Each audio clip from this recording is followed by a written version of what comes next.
I believe it's Ironclad time, if I remember right. The algorithm. Yeah, Direxia. I am doing pretty well.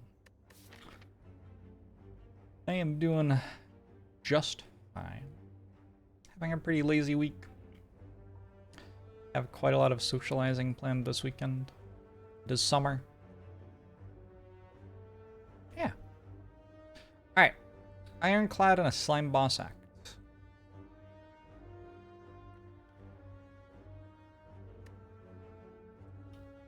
Ace Peacecraft. Very excited for board games on Sunday. Oh yeah! That is one of the socializings that I have this weekend. Shall we buy a feed? Or shall we... There's a 4 elite path if I get like a little bit stronger, and I would like to have gold for it. Maybe spending all of my money doesn't make sense here. Oof. Upgrading Bash is kind of weird. It might be better to go Common Relic. Upgrading Bash just doesn't work against sentries, right? Hey Root, hey Janoki, Baron Henderson, hey Draco Bob. I don't know. I don't know what the right choice is.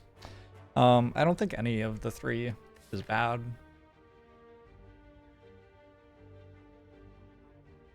And there is also, like, if we get here and our deck can't do that, we just go this way, and it's, like, fine. And, like, pretty safe, too. I feel like Common Relic. Cool. Yeah, Akabeko is a good one.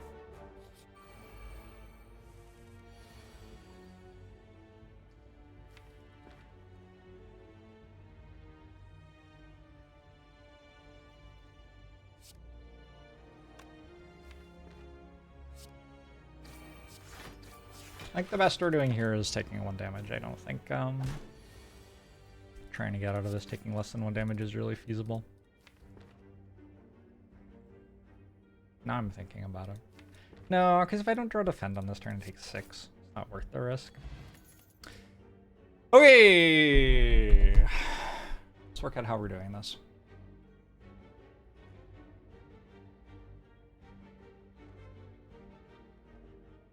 Would have been dead if I only had 1 HP. True.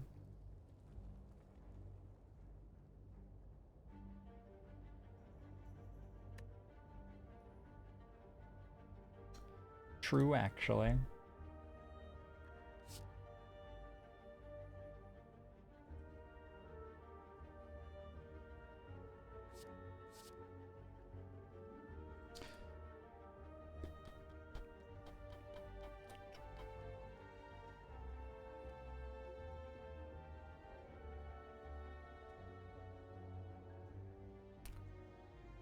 Alright, let's take a look at a new... Oh, I can't make new... Oh. I'm not logged in correctly.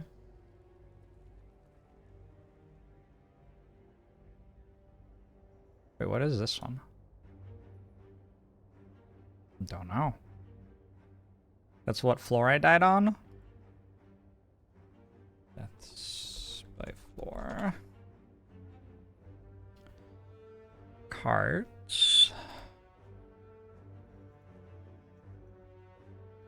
Ironclad cards. Get rid of these. Get rid of all that.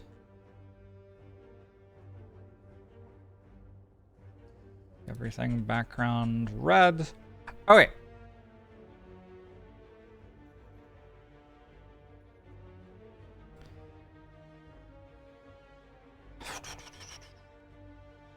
We're looking at Perfected Strike, Chemokinesis, and Warcry. This is going to be an interesting project. He can't be Jordan. Blake Stickles. I'm not entirely sure how I want to do this as of yet. But I think we are starting by having... Where'd I put the data?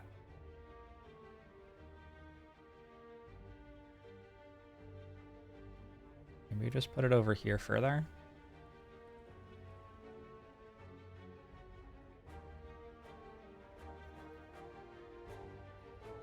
You thought it was Frosthaven. Hey, Galos. Yeah, I just, like, can't change my Go Live thing at the moment. Because of how I'm streaming. It's weird. Hey, Macho can go. Hey, Stamp Easy.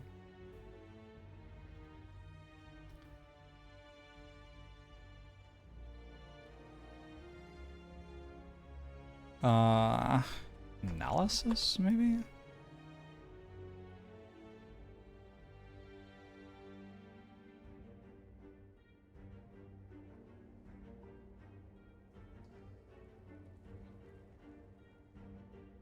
Alright, so Perfected Strike. You just watched the gameplay trailer for Knock on the Coffin Lid, and it looks like the best trailer for Spire like you think you've ever seen. Yeah, it is, like, fairly highly recommended, so I'm excited to check it out. Perfected Strike is an interesting card to start with. Perfected Strike is a damage common. What's a damage common? Great question. Where should I put the glossary?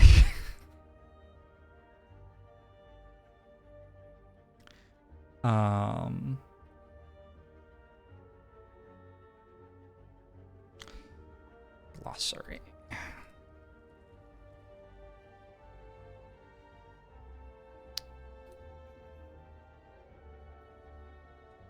What color would the glossary be? Orange? Damage common.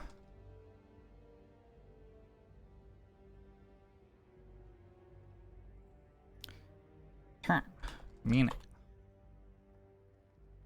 Damage commons are cards you want to take early on in the run to improve fights like Gremlin, Knob, and Lagavulin, which are defined by your ability to deal a certain amount of damage in a low amount of time.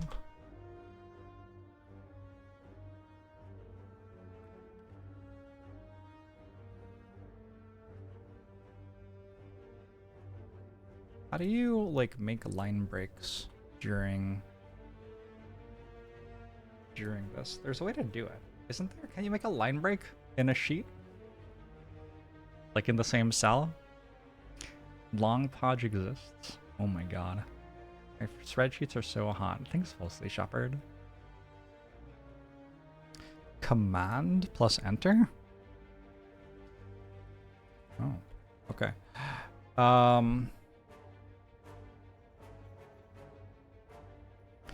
The number of damage commons you take can heavily affect.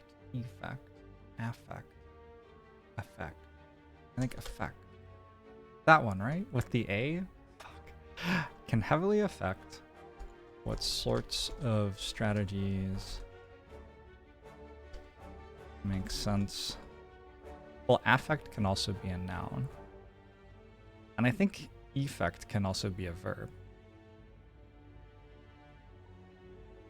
Is that true? That one might not be true.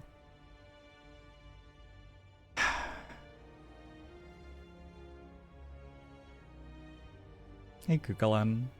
Hey, Silamera. This is going to be shared publicly when finished. It should already be. It's ! Spire, I think. To pursue later in the run. Each damage common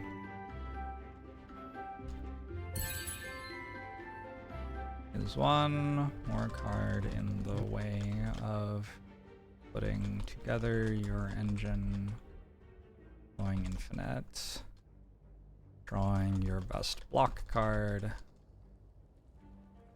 for dangerous turns in late game fights, etc.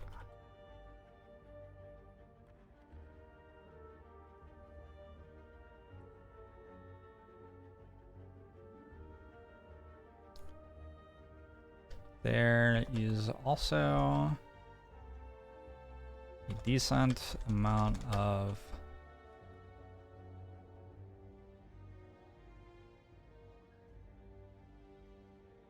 decision making around, well, maybe consequently. There's consequently a decent amount of decision making around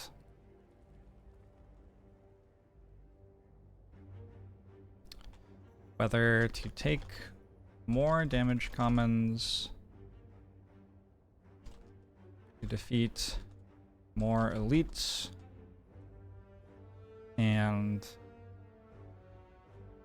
get to upgrade instead of heal at campfires versus taking fewer, fighting fewer elites, having to rest more at campfires, but having a smaller deck to build into a late game powerhouse. That is what damage common means. Ben Diaz! Thanks for the 7 months.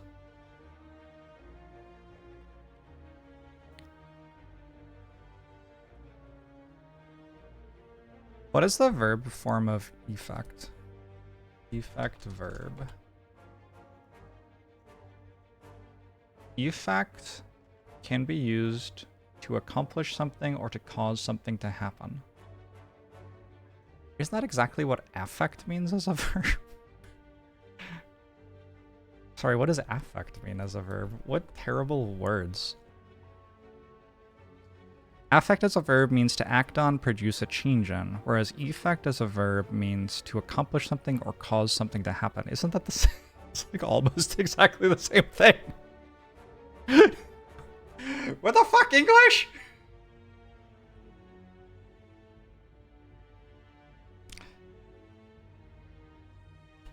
Does exclamation mark Spire make this spreadsheet show up? I feel like it should. Can I justify these top? Is there a way to justify top? Top align. Oh, nice. That's awesome. Maybe I actually want middle align. Ooh, that one's kind of nice.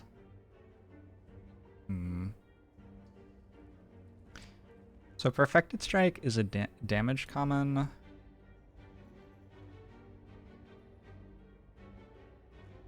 I'm gonna say it's a B tier damage common. Yeah, it's a B tier damage common, I think. Engine.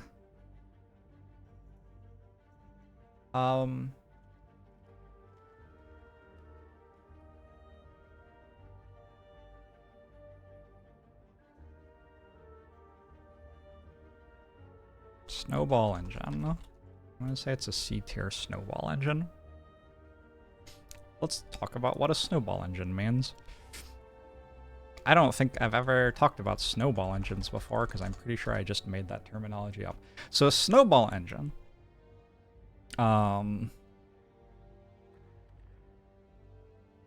This is a linearly strengthening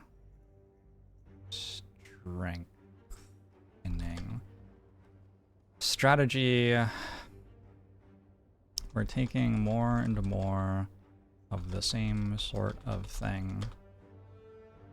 Gives you more strength over time. For example, dexterity plus block cards.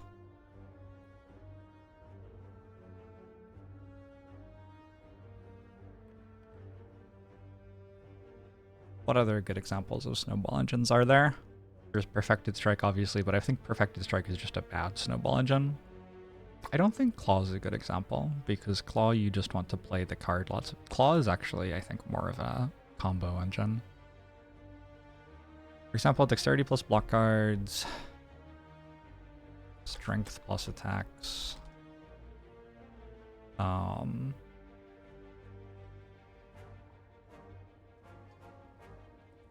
Focus plus orbs.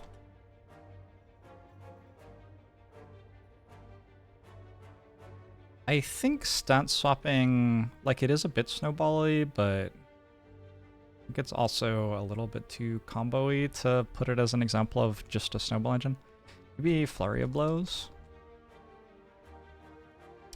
or weave combined with their enablers. And we can compare this to a combo engine. Combo engine is a strategy which requires taking cards which feel out of place at first, but which results in an extremely strong combination once it all comes together. For example,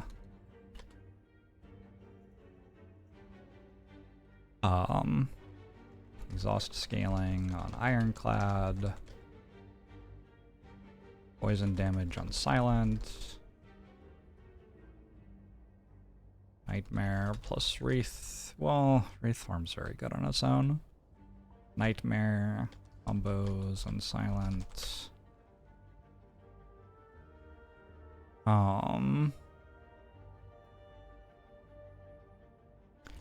Recycle infinites on Defect.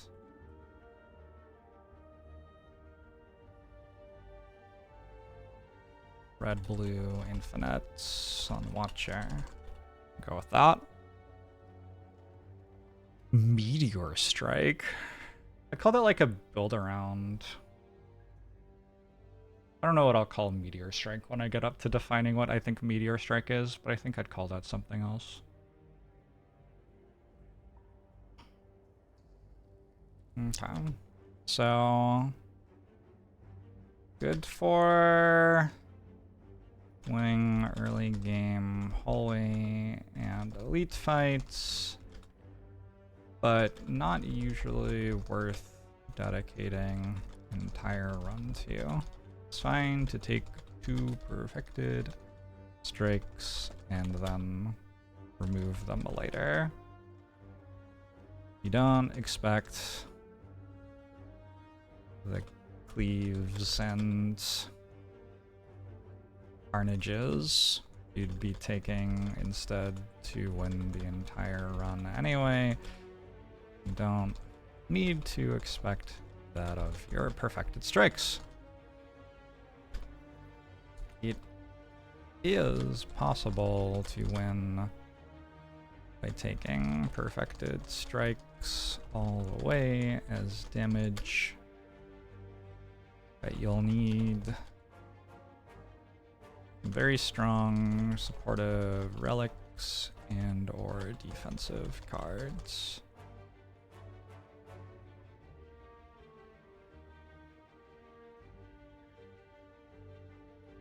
That is my opinion of perfected strike.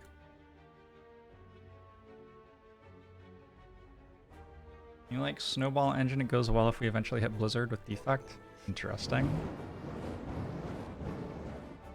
Board the Sun, thanks for the year. Appreciate it. So that's perfected strike. Cards like fine.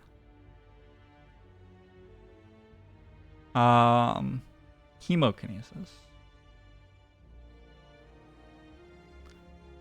Do I like mention that it has strike synergies? Whatever. I'm not gonna do that. Chemokinesis. Chemokinesis is like an S tier damage common, which is very weird because it's an uncommon. And then we have self-damage, synergies. This is like I don't think it's a remarkable card for self-damage synergies. I'd say it's like a C+ on the self-damage synergy front. That's not really something that I'm looking to get into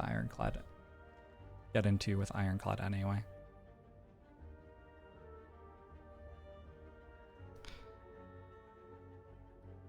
Chemokinesis just deals tons of damage for 1 energy. It is also relevant. It only costs 1 energy because it is able to be played in the same turn as Bash.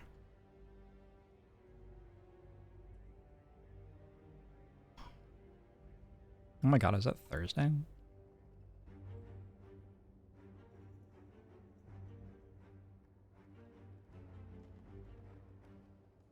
I keep on forgetting how to do the line break. It's very difficult.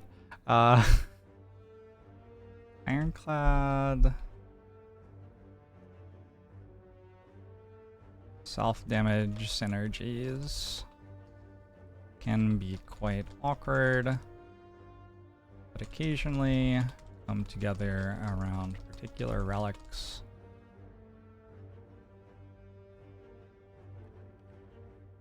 Or Reaper. I think that's a fair assessment of them. Like, you need to have a very particular set of relics to want to really lean into the brutalities and ruptures of the world, or you need to have some way to get a lot of sustain like Reaper. I think there's like, I mean, you can try to make them work in more situations than that, but that's kind of one I would recommend it. So good with Centennial Puzzle. Good point. I think we would mark that in the Centennial Puzzle, that it works well with self-damage synergies.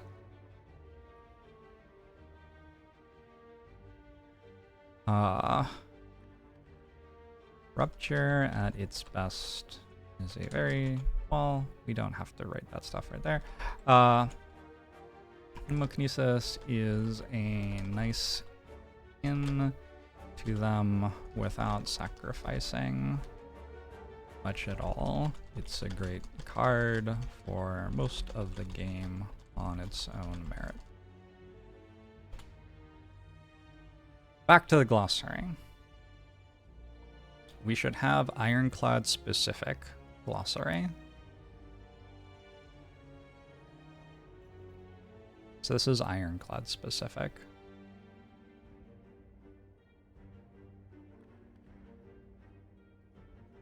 What do we say about self-damage stuff for Ironclad? Synergy package tends to revolve around Rupture as a payoff for dealing yourself damage. Many of the cards involved are good on their own and have smaller synergies with, for example, Centennial Puzzle.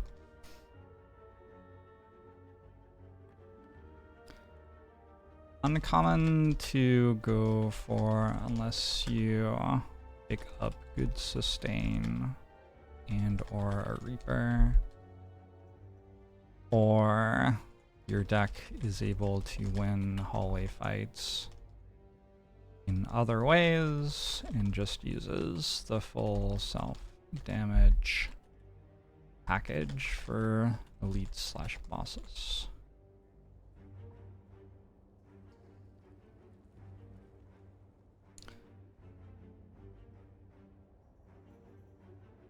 We can say self-forming clay too. I don't remember if self-forming clay is hyphenated or not. Health is a resource for Ironclad. This can be spent for damage. Also card draw. So that's Hemokinesis. Hemokinesis is what I'm going to take here. In case that was not, like, I think most people who watch this channel saw this card reward and were like, oh cool, JORBS got a Hemokinesis. And then I spent 15 minutes typing in a spreadsheet and you're like, oh cool, yeah, it is JORBS. Very, very comforting. Very comforting JORBS moment here. Warcry. Wouldn't Hemo be a damage uncommon? No, absolutely not.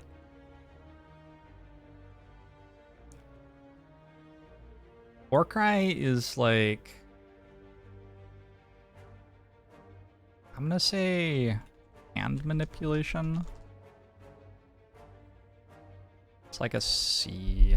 It's honestly like a C minus hand manipulation. And exhaust. Am I calling this? Synergies.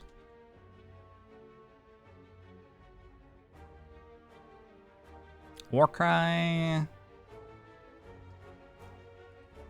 Warcry is a seemingly innocuous card which runs into problems against Gremlin Knob and Chosen, and Gremlin Knob, Chosen, Snecko, and makes it hard to take Snecko Eye. Draw one plus put one back is net -1 card. So unupgraded, you need some justification for taking it, which can sometimes be found with its hand manipulation value.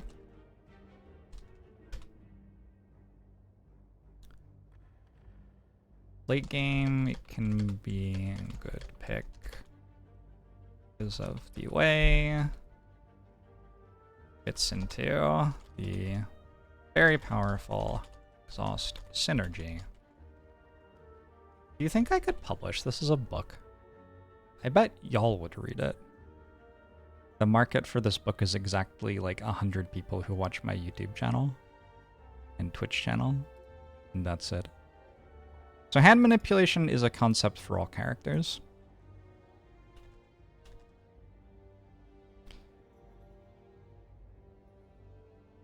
It is uncommon, but some uncommons are common damage cards.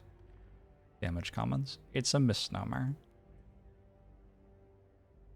The spreadsheet is already shared. It is like chess books. I've been watching quite a lot of chess recently. I feel like it's affected how I stream Slay the Spire pretty heavily. Would fetch lands be good in Slay the Spire? Well, there are no lands, so I think that would hamper them.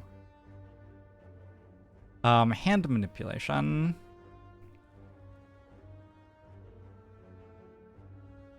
The ability to change which cards are in your hand and or which order you draw them in.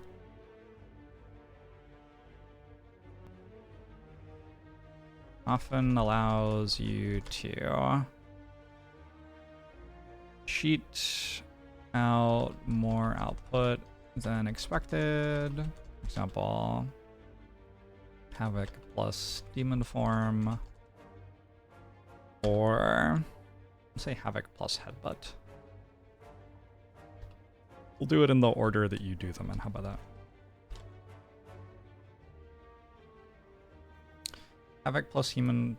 I'm gonna say Immolate too, because Demon Form heals. Demon Form's just not a card that often.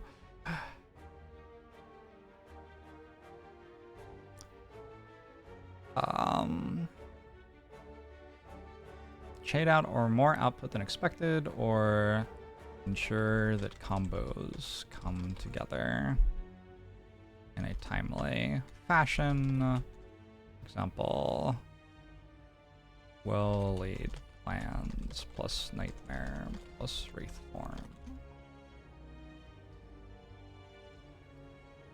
Hand manipulation is going to be retain and deck order stuff. If I write a book that 100 people will read, when you could do a PhD thesis 10 people would read. You have 10 parents? Damn. Magnus vs. Hans in Paris is going to be interesting. I feel bad for Magnus. Magnus stopped playing the classical time control world championship, but he still plays chess.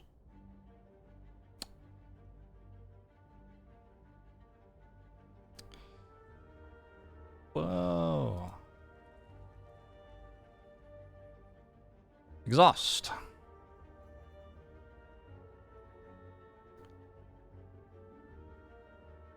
What do you say about exhaust?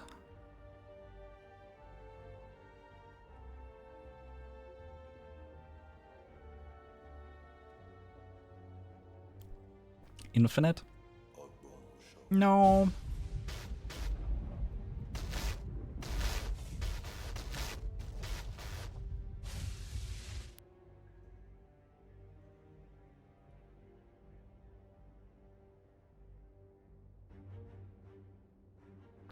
So about, should I actually just count? Ironclad cards. I haven't counted in a while. So these are basics. There are, other than the basics, a total of 72 Ironclad cards. How many of them say exhaust on them in some way? 1, 2, 3, 4, 5, 6, 7, 8, 9, 10, 11, 12, 13, 14, 15, 16, 17, 18, 19, 20, 21, 22, 23, 24, 25. 25 out of 72. What is 25 out of 72? 34.7%? That's kind of wild, because I was about to say about 30 to 35% of Ironclad cards say exhaust on them. I guess I've done that before and remembered the number. Anyway.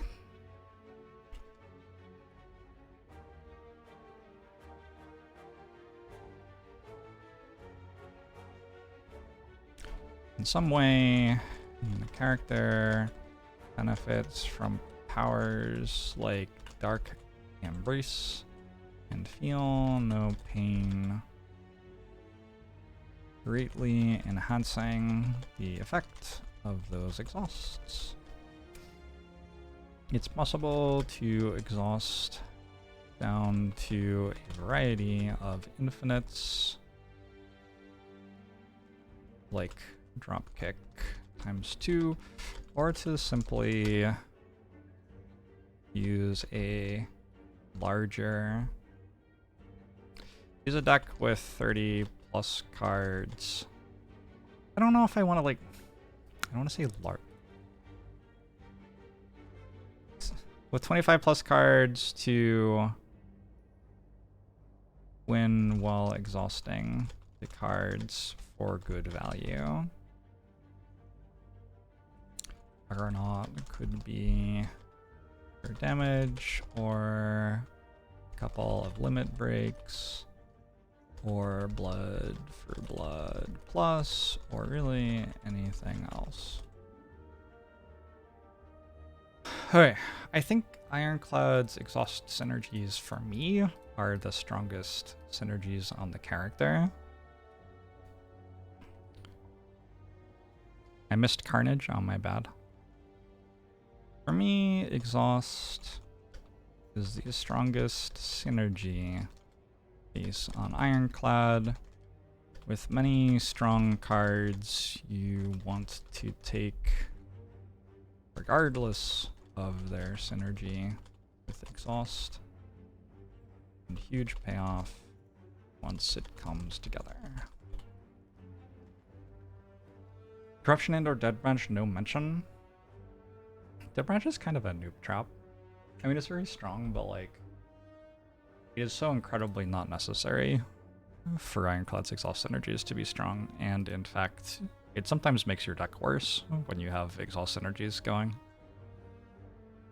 So, overall what I said was Perfected Strike was an okay damage common. I'm gonna change its Snowball Engine rating to like D minus. Like, it can happen, but I would not recommend going for Perfected Strike Snowballs.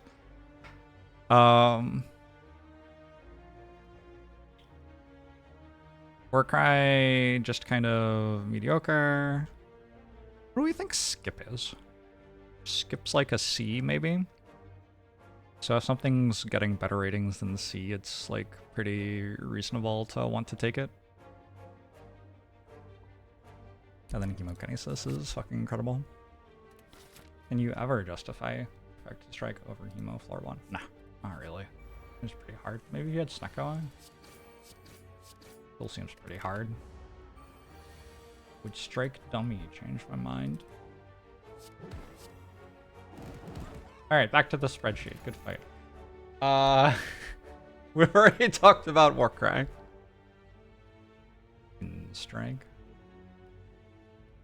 I guess we could note, like, strike synergies. Maybe it's worth mentioning that strike synergies exist. It does end up being part of the character, right?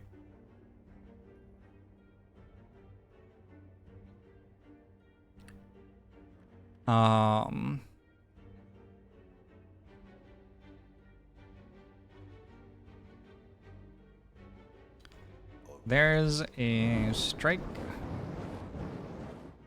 synergy space present on Ironclad, but it ultimately amounts to nothing more than being an awkward way to deal moderate amounts of damage. Notably, it has no ability to defend and encourages you to add multiple low impact attacks to your deck, making it harder for any good defensive cards you find in purchase. When strike synergies do come together, it's usually off of taking a couple of perfected strikes in Act 1 and then getting very good defensive relics and or Necronomicon to push them into a late game force. Hey, Rouge! Ishibug! The board game strike synergies are a bit better. I can't like remember strike synergies in the board game. I've played like 2 or 3 runs. I would believe you. I just like don't remember them. Alright, anyway, Twin Strike. Twin Strike is a damage common. We're gonna say it's like a... I think it's B tier probably. Strength synergies. I think if you're taking this for strength synergies alone, though, it's like pretty indefensible. Like probably a D- for strength synergies.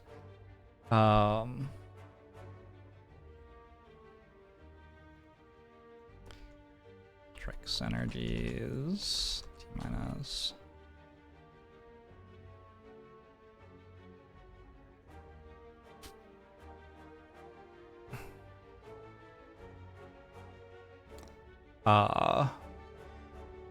Deals 10 damage for 1 energy and synergizes with some strength gain and or vigor from Akabeko.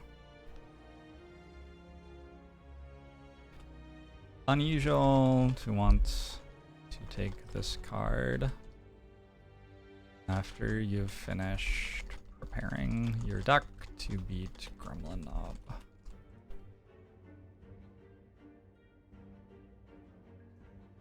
Strength synergies.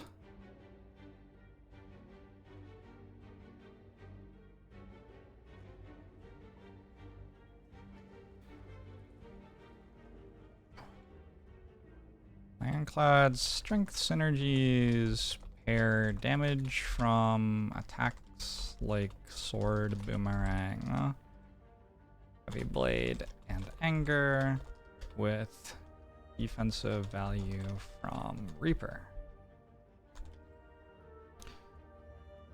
Reaper is a standout defensive card here, and while it isn't impossible to go for strength synergies without it, it often ends up being justification for trying to do so in the first place.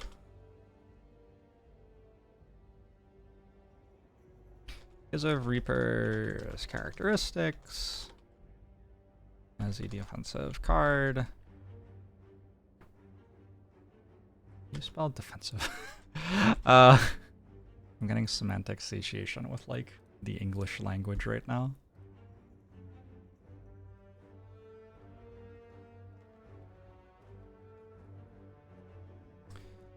Strength synergies tend to play very well with increased max HP from relics and or from relics, events, and feat.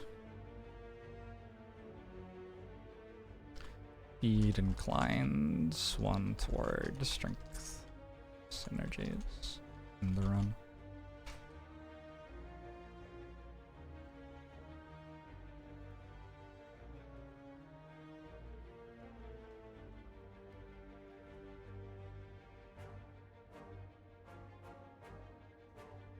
You weren't done reading the first row? Shit, I'm sorry. You okay now? That's Twin Strike.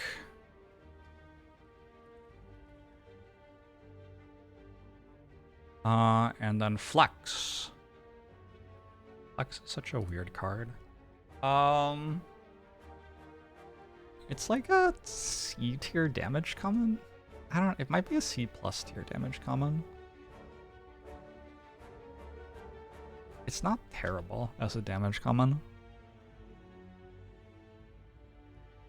It's somewhat high variance, I think is my least favorite thing about Flex. Which is a weird thing to get into.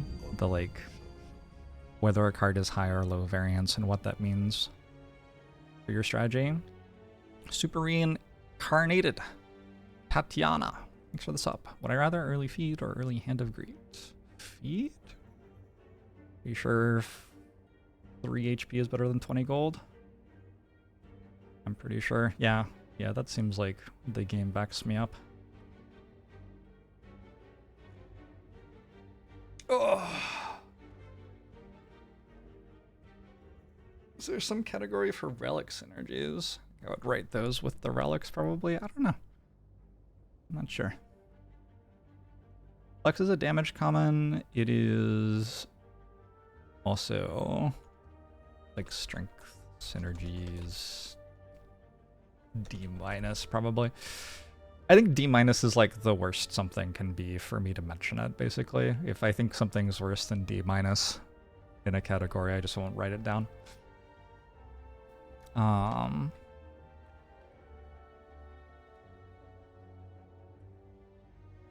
Hurt as a damage common by its high variance.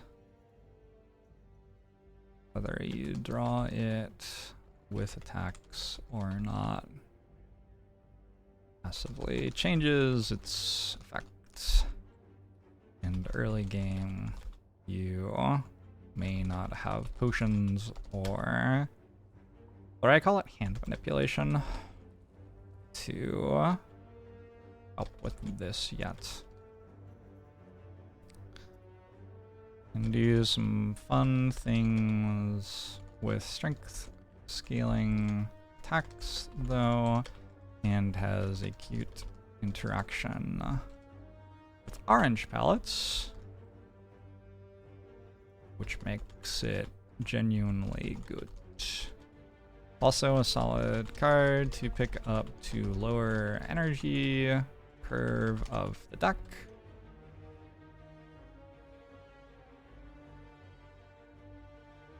I'm gonna capitalize and bold energy curve.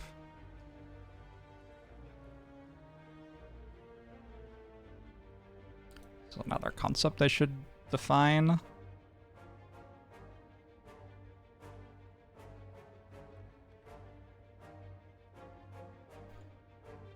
Cost of the cards in your deck. Your deck's energy curve should serve to help you spend your energy well on output, which matters each turn.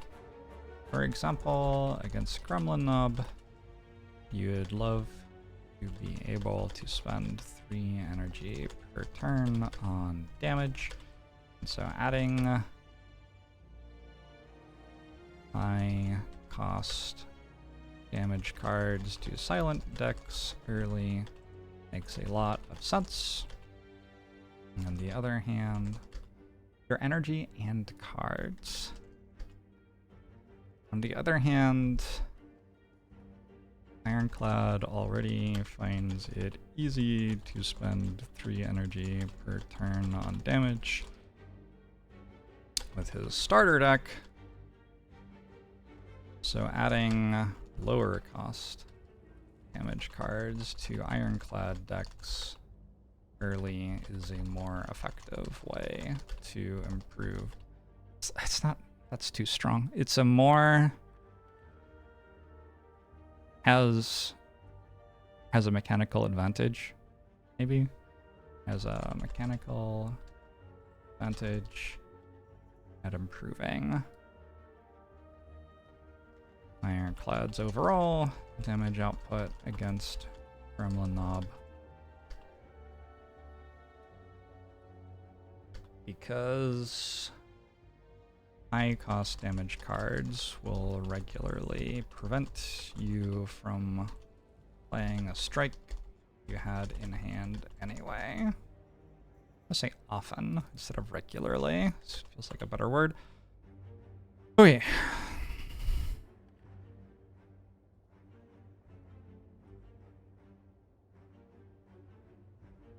Each of these concepts could be a short on their own. Oh, are you kidding me? Talk about them for an hour.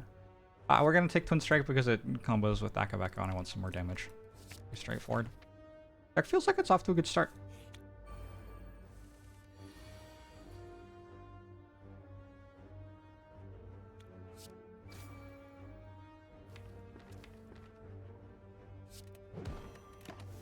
With my Relic healing me for 6 at the end of the fight, this is like pretty low stakes fight.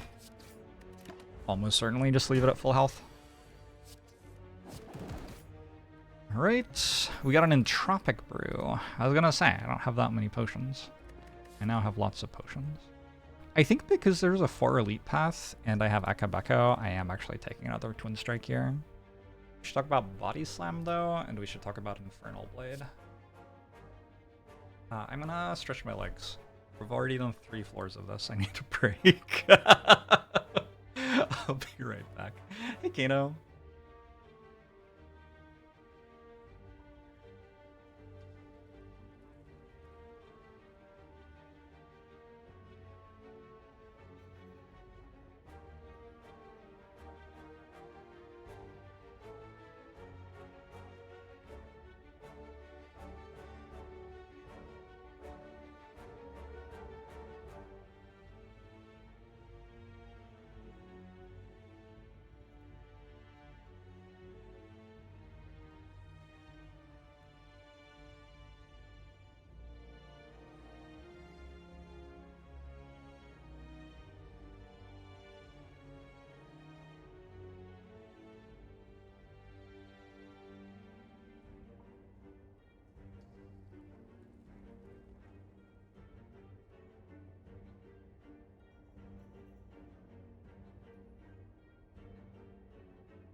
Oh, Twitch chat.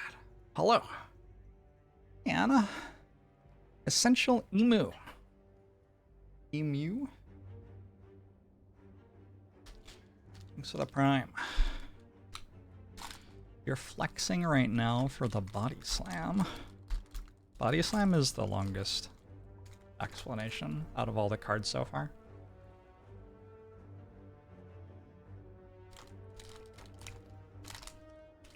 Yalta sign.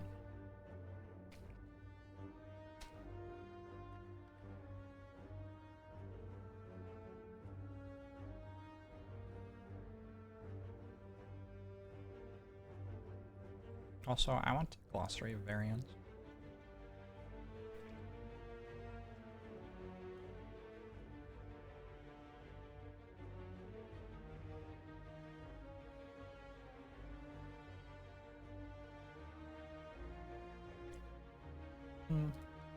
Extra explanation's okay.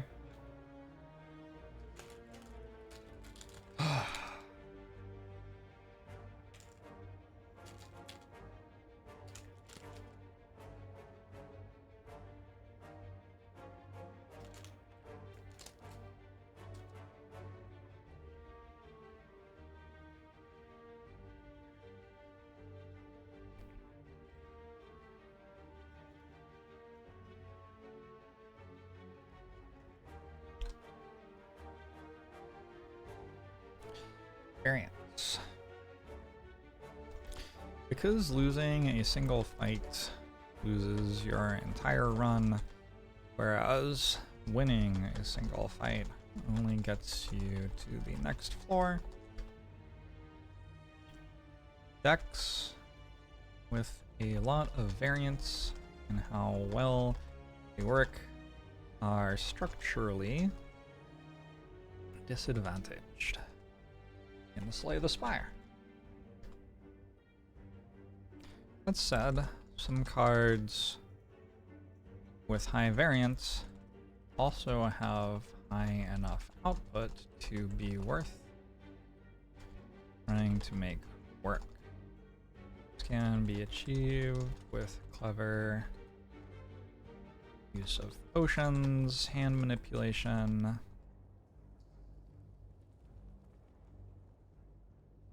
or recognition that deck has enough reliable output to cover for the variance involved in the strategy you're going for. In general, every run of Slay Spire has variance in it, so trying to avoid variance altogether is a losing proposition. However,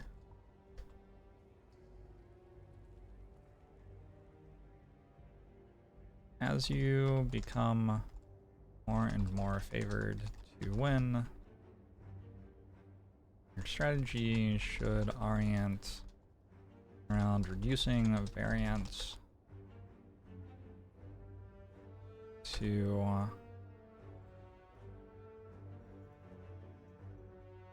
strategy should orient more and more around reducing variance, because it becomes more and more relevant. Because losses, God, because losses to bad variance from your decks, I say may want to orient more and more around reducing variance, because losses to bad variance from your decks will start to make up a greater and greater proportion of your total losses.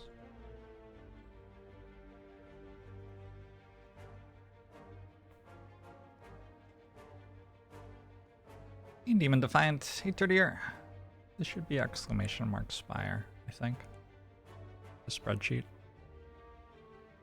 When you realize that Body Slam adds strength, your respect for it went much higher.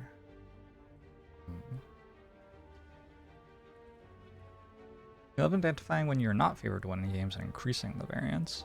Yeah, There are times to do that in Slay the Spire as well, for sure, but it's more common in a like single match scenario where like you're only playing one game. Because in order to play a run of Slay the Spire and win, you have to win like 20 to 30 fights or whatever.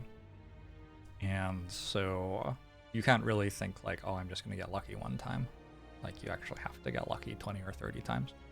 Your like heart fight strategy could be high variance while all of your other fight strategies are low variance though. If you're like, I cannot ever beat the heart with a low variance strategy, I'm just going to have to get lucky. You could build toward that line where you get lucky and win like 50% of the time. And then your deck is maybe just strong enough to beat the other fights in the game by doing something else. That happens sometimes. Maybe I should add that aside to the thing.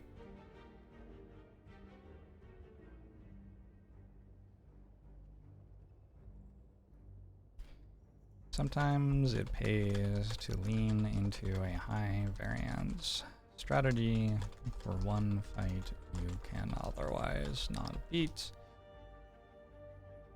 after recognizing that your deck is weak to one thing in particular.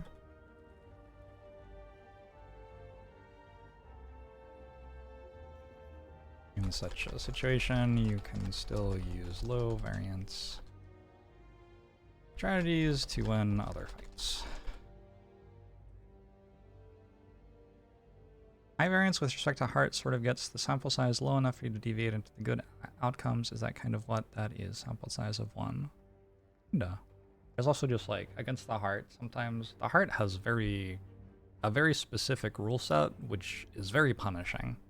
And some decks can just not beat it unless they get lucky. So if you're in that situation, like, you should try to get lucky, obviously, or else you can't beat it, in which case you will lose the run. Weak to one thing in particular means deaths to forgetting about thorns. I don't know if I've ever quite died to forgetting about thorns.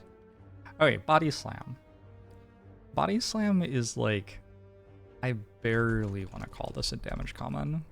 I think I will put it at a D- for damage common. What this is though, is we have block engine,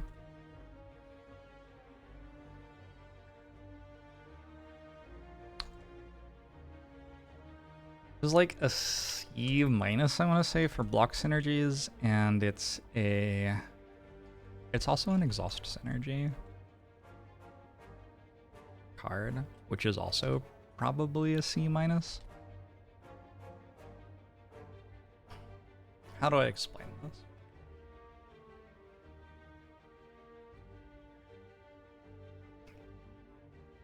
So first off, as a damage common, just doesn't deal that much damage.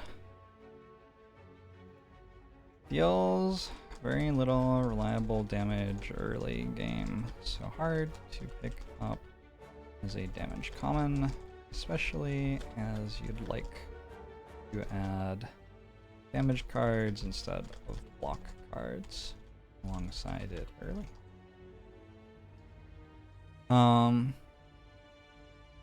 Obvious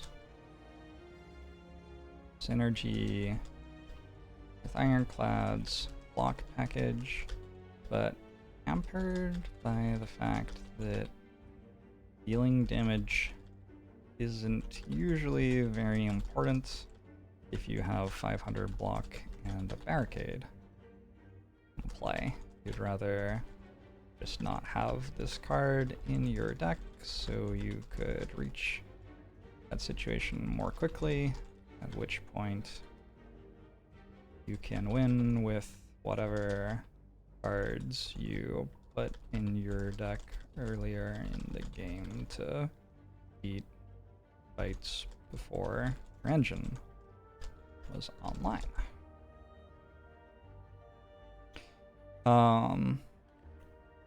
Actually has relevant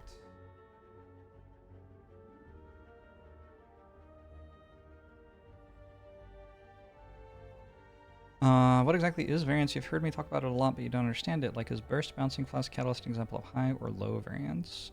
If you have no way of helping yourself draw those cards at the same time, it would be high variance.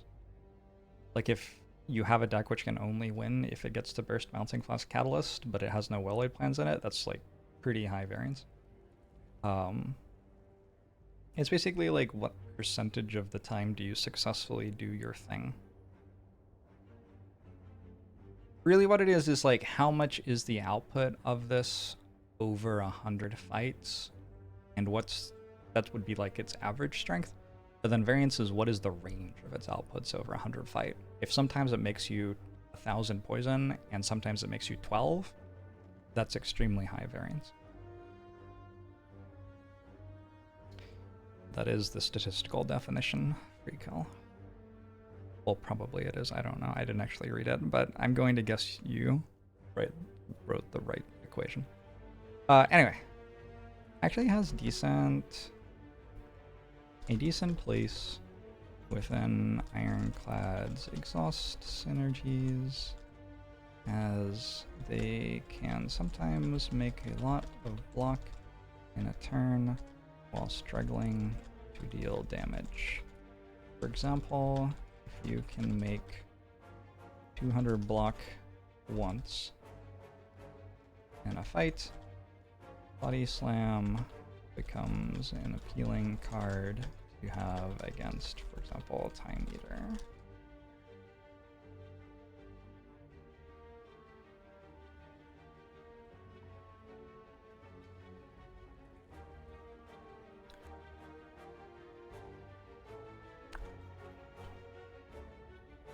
I'm gonna say that.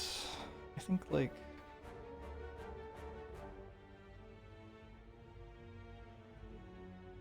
this can extend to occasions where you'll beat the heart by making 100 block 4 times and playing a Body Slam plus vulnerable each time. Where without Body Slam, your deck might simply run out of cards before the fight ended. Alright. We should write about block synergies for Ironclad.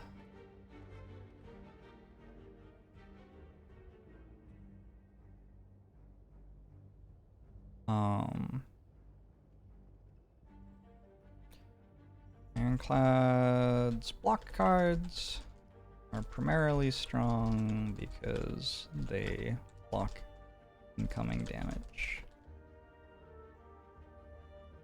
This allows Ironclad to win fights off of slower damage options like Combust, Demon Form,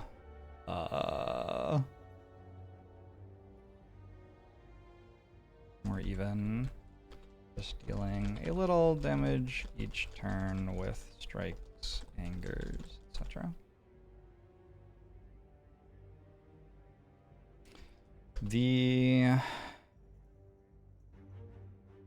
ultimate state of this package is playing Entrench every turn to cap block at 999 with Barricade or Calipers to retain it every turn.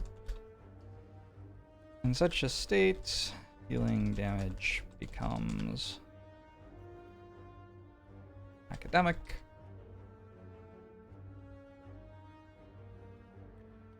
And so Ironclad's block synergy package tends not to care a super large amount about damage cards.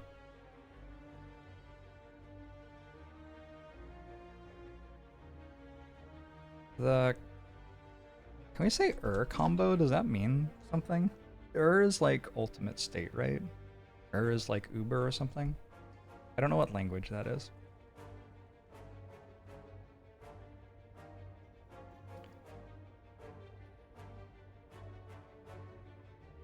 On the other hand, there is also a snowballing, what do I call this? Engine, which builds around Juggernaut and Metallicize, and uses block rocks to deal efficient damage fast enough to win any fight in the game without ever actually hitting any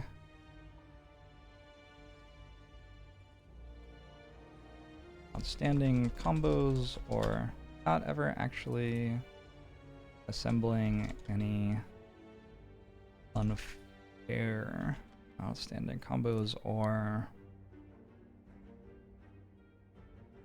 getting caps for different numbers.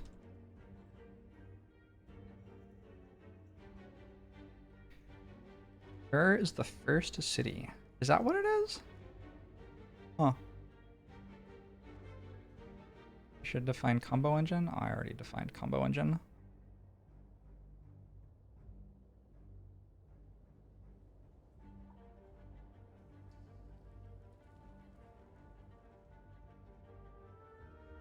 Okay, I think that's Body Slam. Oh god, I still have to talk about Infernal Blade. Infernal Blade's weird.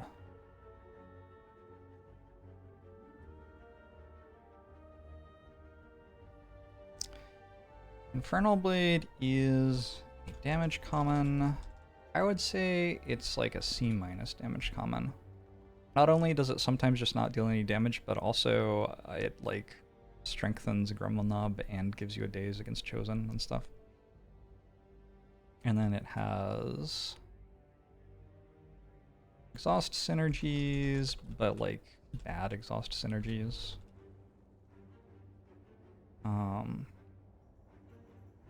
Upward card, which has some connection to important jobs in the game, but isn't outstanding in any of them.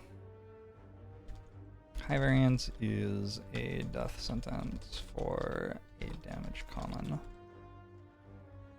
because of how important it is for your damage commons to be able to reliably win early game fights.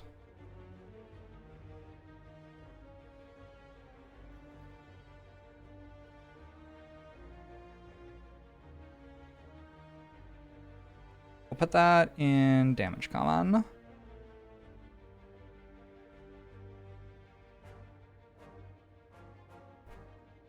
High variance is very bad on damage commons because they are at their most useful in the part of the game where you have little safety net available against bad draws. Is Infernal Blade time to talk about card generation as a concept? Oh god. Card generation as a concept. I don't know if I have a strong belief about card generation as a concept. That is fascinating. There isn't that much card generation in the game, is the thing. I don't think I'm going to note it. Like, the card generation in the game is what? There's Master Reality, there's Creative AI, there's Dead Branch. What else is there? Most of it's card, like, replacement. Like, Infernal Blade uses up one card to create one other card. I guess there's Magnetism.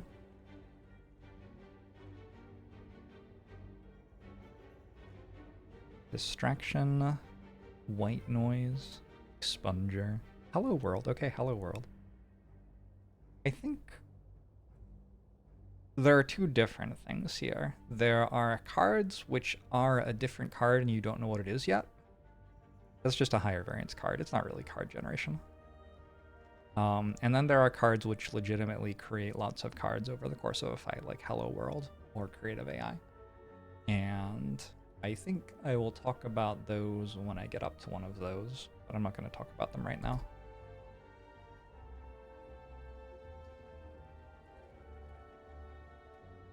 Our Shiv's card generation, kind of. In a more meaningful way than Infernal Blade is, I would say, because you can like play Blade Dance and then play Gambler's Brew. I'm gonna take another Twin Strike. Like I said, I want 4 elites. Just seems pretty good. I'm at full health, so sure, can do this.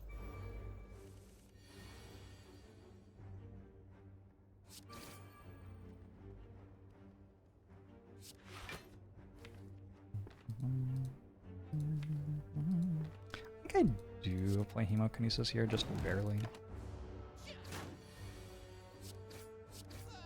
That I didn't need to. Oh well. So it's an Evolve against Slime Boss. It's an Anger, and then I never have to take another attack common.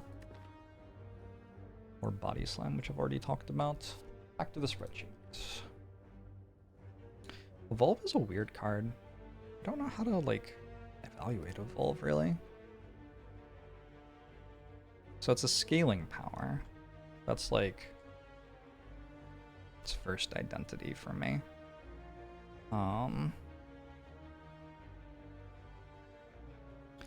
And as a scaling power, I would say it's like a C-. It's card draw. And as card draw, I would say it's like a D+. And it is status synergies, which are another thing I haven't talked about yet. And as status synergies, I would say this has like a C.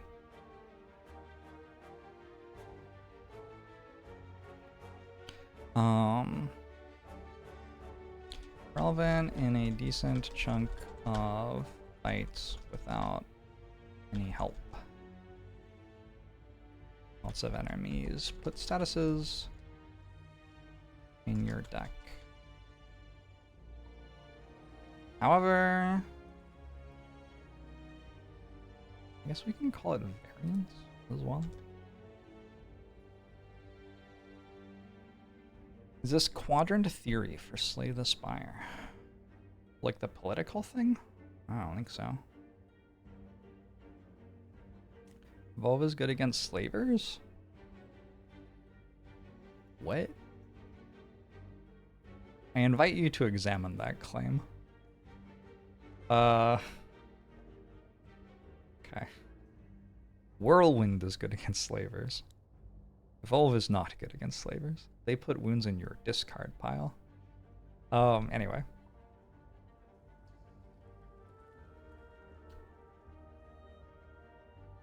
However, very slow. Often irrelevant. Card draw still has to be turned into something of use. Hard to do in Act 1, but more possible later in the game.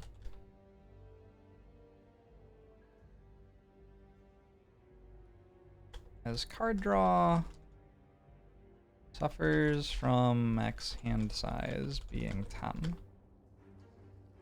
It'll often either draw you nothing or overfill your hand with lots of statuses. Quadrant theory from limited resources. Ah, gotcha.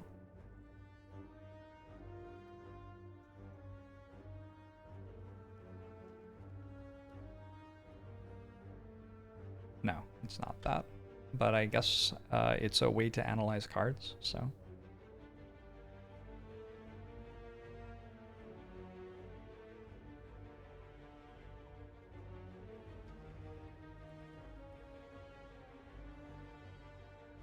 Decent amount of play around understanding when draw triggers happen with interactions like Warcry plus wounds.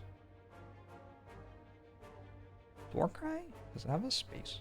It does not.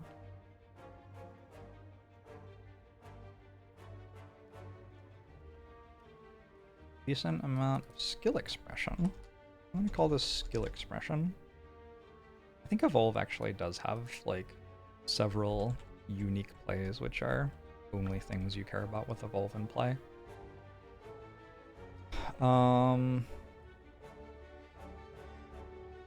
As card draw can be a part of some more esoteric Ironclad infinites. Is not generally the simplest way to that result.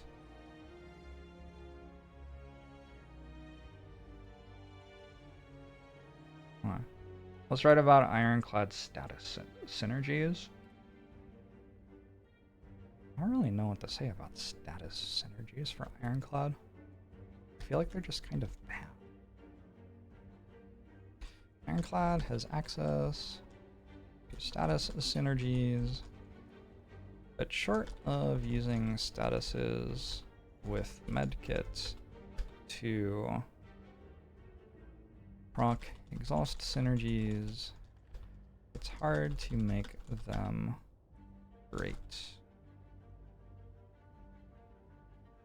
Simpler small combos exist, like power through plus second wind, Stark Embrace,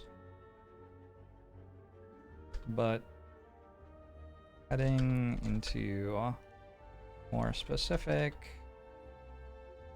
status scaling with, for example, fire breathing, damage runs into lots of high variance and awkward draws, and is very unreliable output of both block and damage. Yeah, I don't think status scaling is super great on Ironclad. You take an early evolve against Slime Boss or Hexaghost. Yeah, but also you could just beat Slime Boss or Hexaghost without them, and then you wouldn't have to have evolve in your deck. That is, like, generally my thought. Maybe I'll write that. That's probably a good thought to have.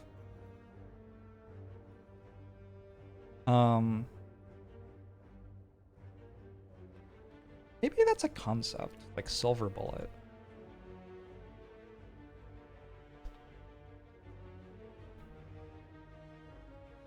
I think that's a concept.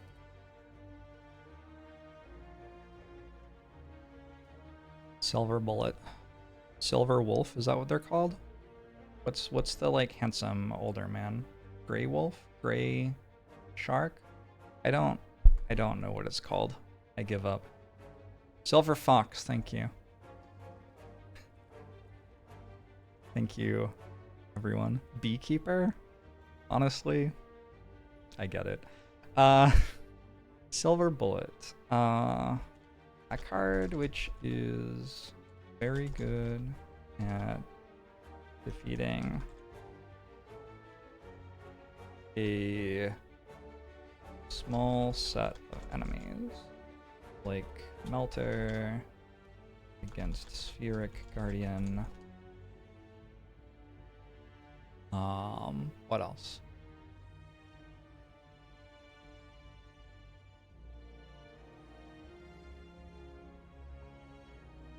Heal No Pain. Heal No Pain's early game effect against sentries.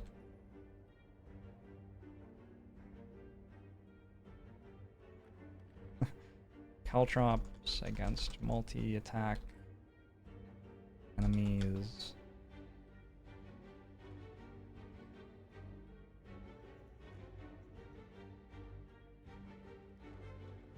Sure.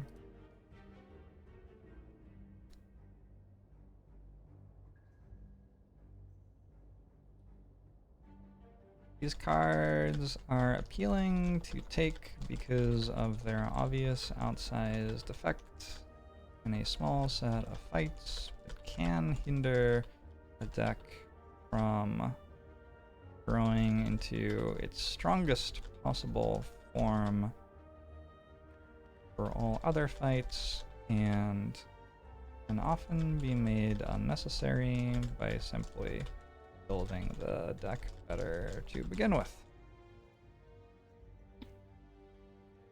And then, best case scenario, these are cards which scale well late game, feel no pain, malaise, etc., which can justify their inclusion early game by being particularly good at a few things, even before they become late game powerhouses. Oh yeah. Potions can often perform a sort of role or let you skip cards you might otherwise need to get through one difficult fight. That's a really good point. Good potions, like good use of potions lets you skip cards like this. Yeah, I think that's a really good point. All right. I talked about Evolve.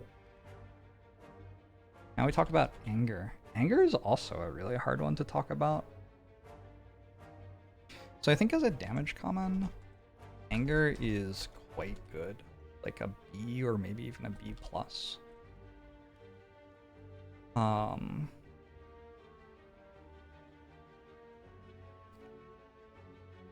It has strength synergies. And it has like snowball engine potential. It's like a C- for strength synergies, and it's like a D+ for snowball engine. But like these things do exist. They are, maybe it's actually a C- for snowball engine. They are present on the card, and then it's helps with energy curve.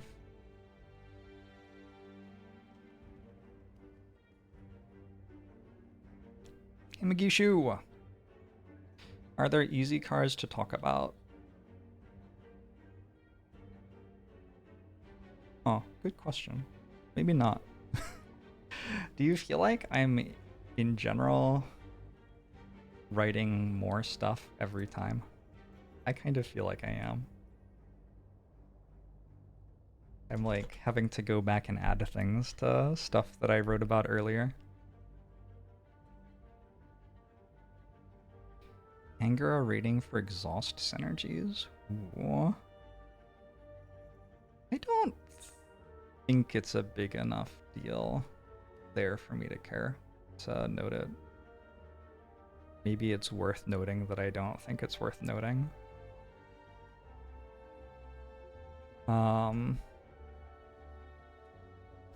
Maybe, I mean, I think Snowball Engine is basically where I mentioned that it has relevance in exhaust engines.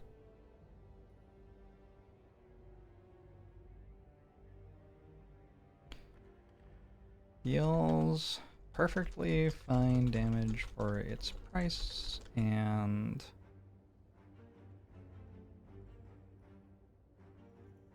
with good skill expression can win some otherwise very challenging fights by saturating your deck with the right number of attacks at the right time.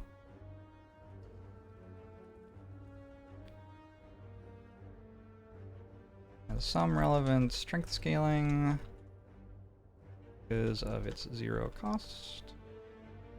Performs well in decks with surplus card draw and some strength gain.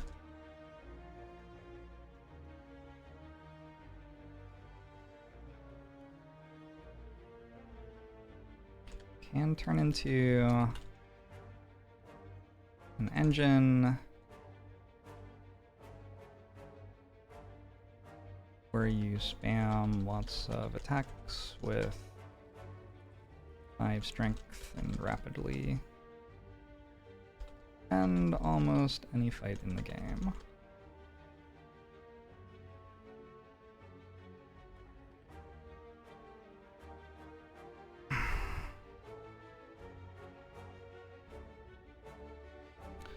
Turning into the God Guide, I mean, it might take a while. It's interesting because I feel like I've said all of this stuff on stream, but like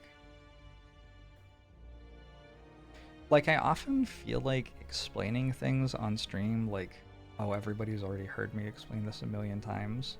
No one will want to hear this again. But like, I'm up to floor 5 and I've written this much stuff, and like, actually maybe maybe it's unreasonable to think that every viewer already knows that all of this is in my head, right? Did I have to mention something about this? Strength synergies, Damon Cohen? I guess I don't. Alright. Should be exclamation mark Spire. When I'm doing stuff like this, it does result in my intuition about the actual run I'm playing being like completely off, because I'm not really paying attention to what my deck actually does right now. I think I'm taking Anger for the fights. I have 14 cards, so it takes me up to 15 cards, which is nice against sentries. At the moment, assuming I got Akabeko on Twin Strike, I would have 26, 36, 66, 81, 89 damage in the deck. You don't get to play all of the cards, and sometimes you have Vulnerable. You have an Entropic Brew. I do think Anger's right. There's an inflection point around being able to kill Gremlin Knob, which I'm not quite at, which it gets me a little bit closer to. Alright, I think when I miss Twin Strike Akabeko, I probably am meant to Entropic Brew. That's fine. I'll use Swift Potion on a really bad turn, but mostly I'll just use Weak Potion and save some health.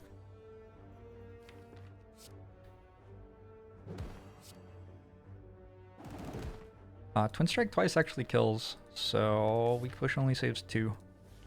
I didn't know I was drawing Bash Hemokinesis next turn. My bad. Yeah. I guess I'll just save the Weak Potion. Probably not worth using it for 2 health there. And go! A Prayer Wheel, a Fire Potion. Oh no, Prayer Wheel. No!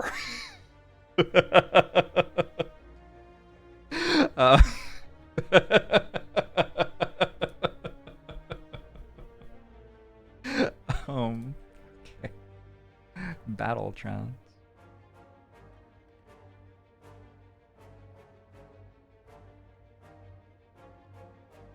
It's okay, most of my fights are elites for a little while. This is card draw, like, A+. And, I mean, that's it, right? I guess the other thing you can say is... Maybe there isn't that much to say about Battle Trance.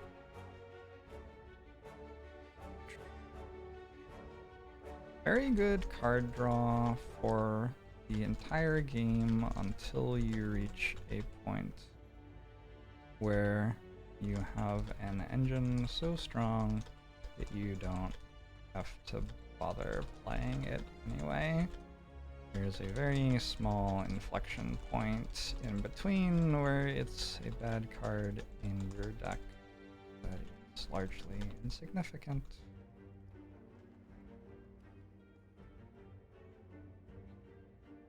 And definitely, when Tire runs without proving your card draw past what Battle Trance does every turn, but you usually don't need to and can supplant it with something like Dark Embrace sometime in Act 2 or 3.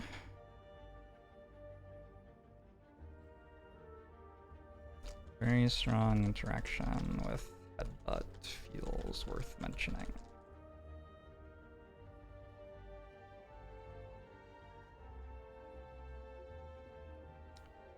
Also interacts with debuff removal, but awkwardly consuming clockwork, souvenir. I don't know how to spell souvenir. Not a clue. Is that close? It only has an IR? What the fuck? What is up with the French? But awkwardly consuming clockwork souvenirs. Artifact charge. Comes up more often than cleverly removing its debuff with orange pellets.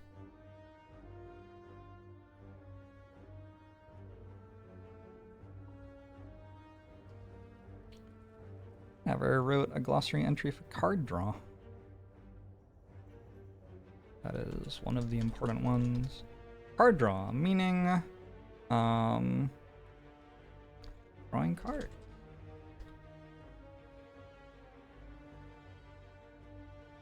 Card draw has immense value in Slave the Spire because your plays are so often decided by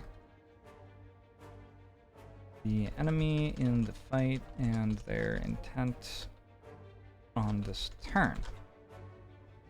Because of that, you want to spend your energy on particular cards and often don't care much about playing others in your hand at all.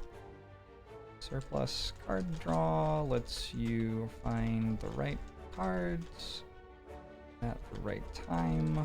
For example, Piercing Whale on a multi-attack turn. And then separate paragraph card draw then dovetails nicely into setting up unfair engines and combos later in the game.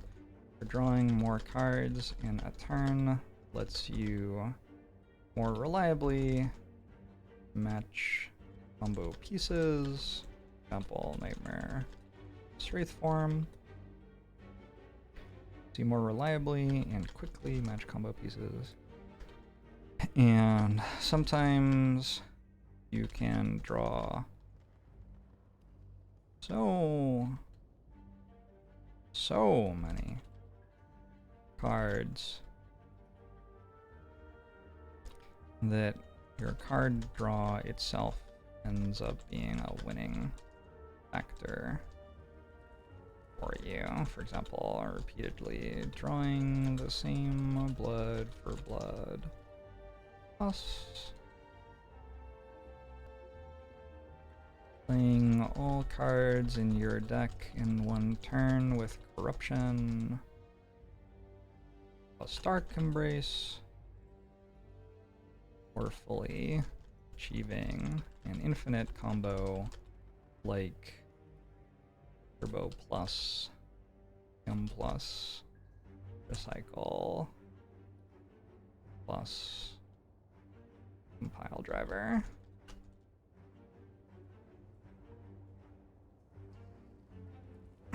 It's missing scaling power too. There's no scaling power here? Oh shit. That would probably go in here, next to damage common. Scaling power. Scaling powers are cards which get drawn and played once and have lasting benefit for the rest of the fight. A simple example would be Metallicized. Scaling powers usually trade some output on the turn they are played for lasting output later in the fight. As such, they are best in longer fights like boss fights or certain hallway fights, and tend to underperform in hallway fights and the more brutal elite fights in the game. UFB Muggle, thanks for the 23 months.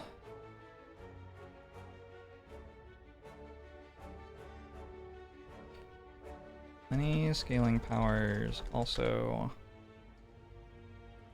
give output which becomes irrelevant as you build more and more broken elements into your deck as the run progresses. I.e., Metallicize is not a very attractive scaling option compared to Entrench plus Barricade, and prioritizing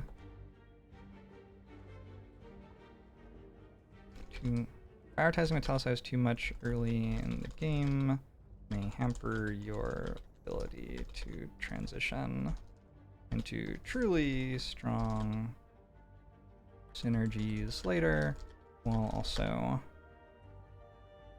not giving particularly good output in the fights you're in right now. I don't think my chat has a problem with transitioning. I've seen you try to draft Slay the Spire deck. Next I have to talk about a flame barrier. My cat just peed and it smells really bad, and I'm going to go make sure that she got it in the litter box, because sometimes she misses.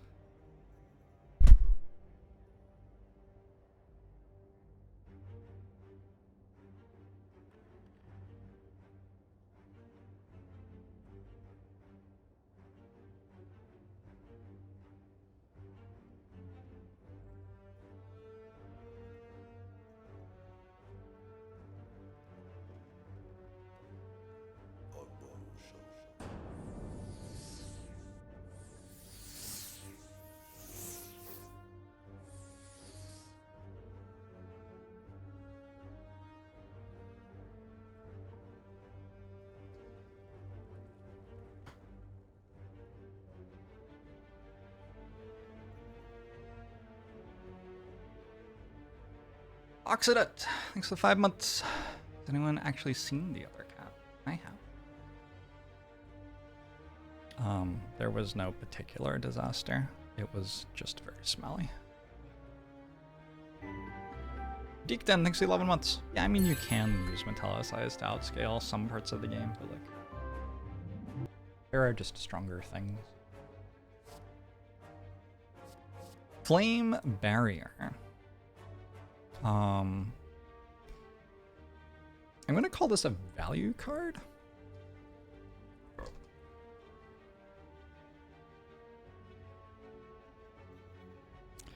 I'm gonna call it a block card. I'm gonna call it like a B tier value card.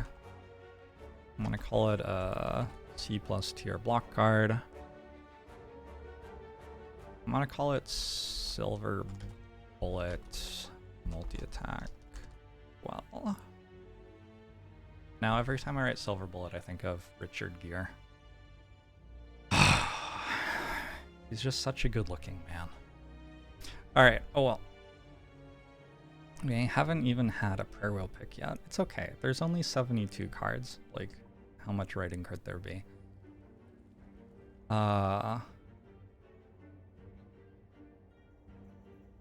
Excellent numbers on a card which is mostly dead, and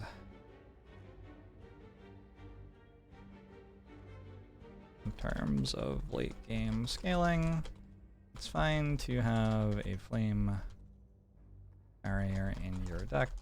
It'll be good on many turns, and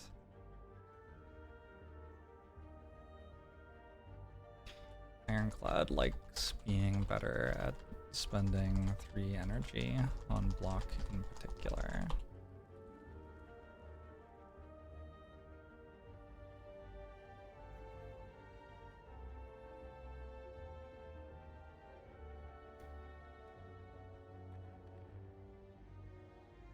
Sometimes it'll surprise you and deal 60 damage to the heart.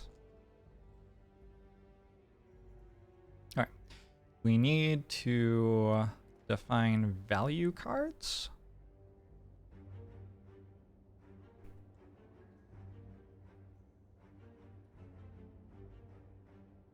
Card which has big enough numbers on it that it's usually worth taking,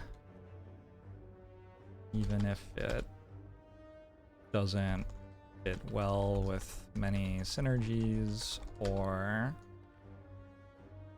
many synergies you're building toward.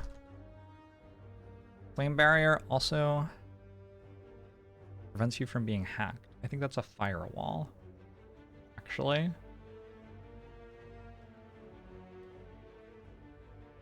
Dash is also a value card, yeah.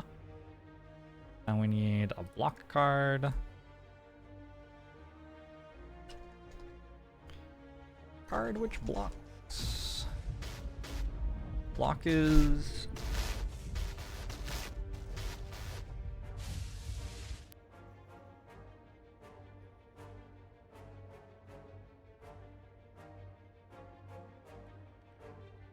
Block is usually a temporary solution in Slay the Spire. Many enemies outscale your ability to block. I say often, not usually, because this like isn't true of Awakened one, for example. Enemies outscale your ability to block, and as such, over-indexing on blocking, especially early in the game, can lead to very bad fight matchups against enemies who simply attack you harder every turn while you fail to kill them.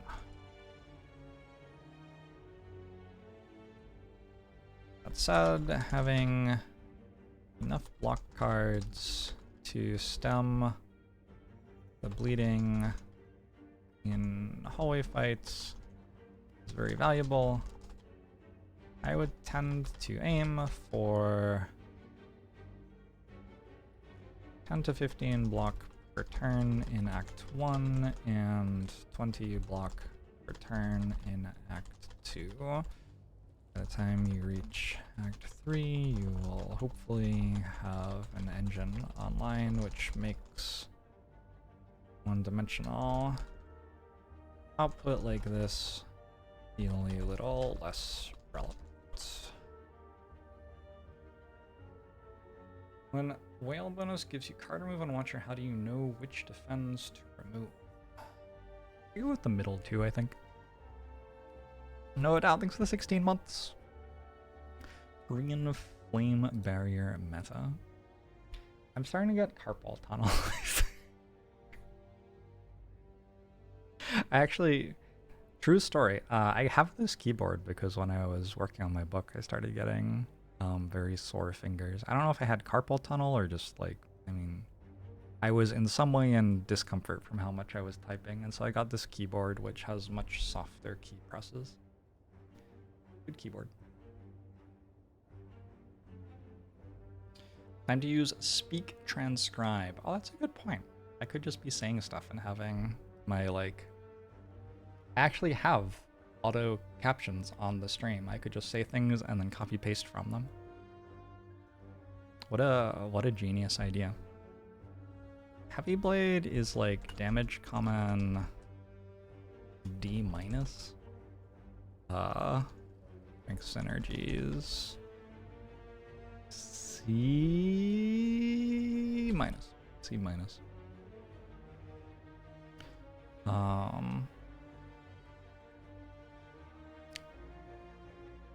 Has relevant applications with Echo or Necronomicon, or with high strength deck without better strength scaling options, but tends to be outperformed by sword boomerangs, zero cost attacks, etc., while demanding 2 energy to play from a deck which can already get much more damage by using its energy to scale strength more / faster. Yeah, I think Happy Blade is just like mostly a bad card, so that one's not too hard to talk about. You want me to just open editing the sheet for you? I'll think about it. I'll take Battle Trance here. I don't think it's that close. Against Sentries, I would like to have Fire Potion. Against Lagavulin, I would like to have Weak Potion. I think I'm actually gonna lose Swift Potion here. Alright, we'll go to a shop.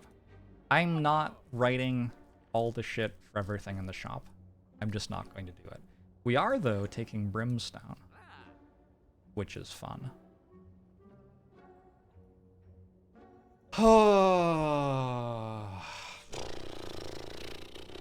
Should I write shit about all the relics as well?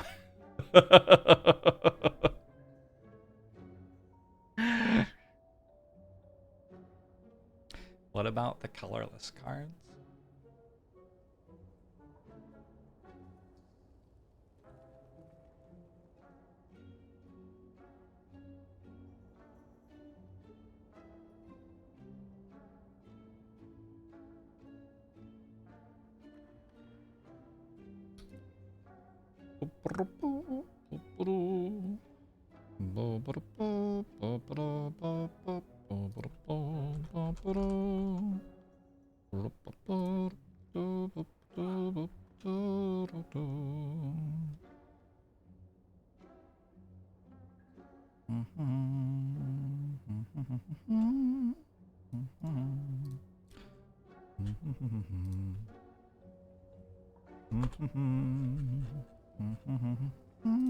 I think Brimstone is worth writing about because I think people get Brimstone very wrong.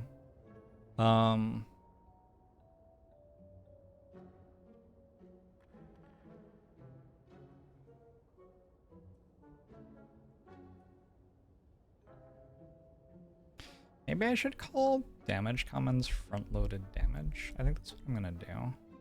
Ironclad cards.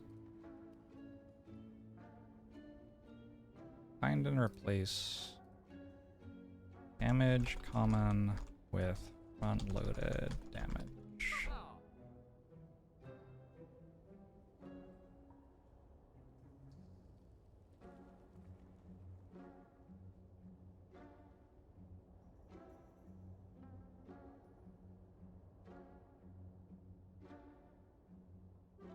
Which means this is no longer about cards.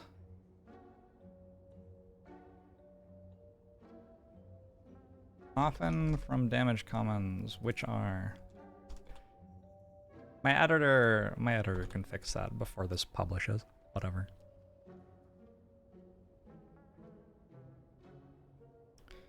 So this is front-loaded damage. It's like S tier front-loaded damage. It's very good, even S plus. And it's strength scaling, S tier, and it has the obvious downside, right? Deals a tremendous amount of damage with any modicum of support. Downside of scaling strength on enemies is manageable. Many ways to block. Don't care how much enemies are attacking for. i.e. buffer stacks, intangible. Many enemies don't attack many times per turn.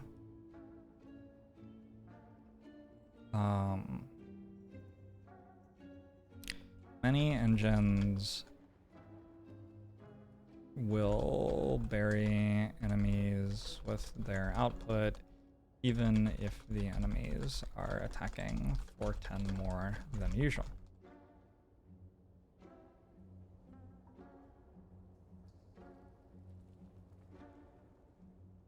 Very strong snowballing relic.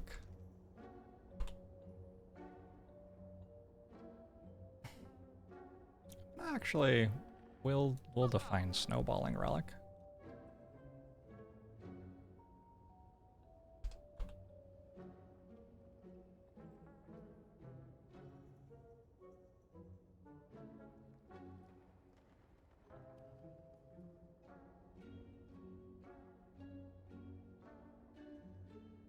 What gray did I just use? That one?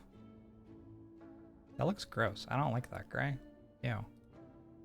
What color are relics? How about that gray? Maybe that one's better. This is very important. Why does it look green? Do I have, maybe I have a yellow filter on my computer or something? A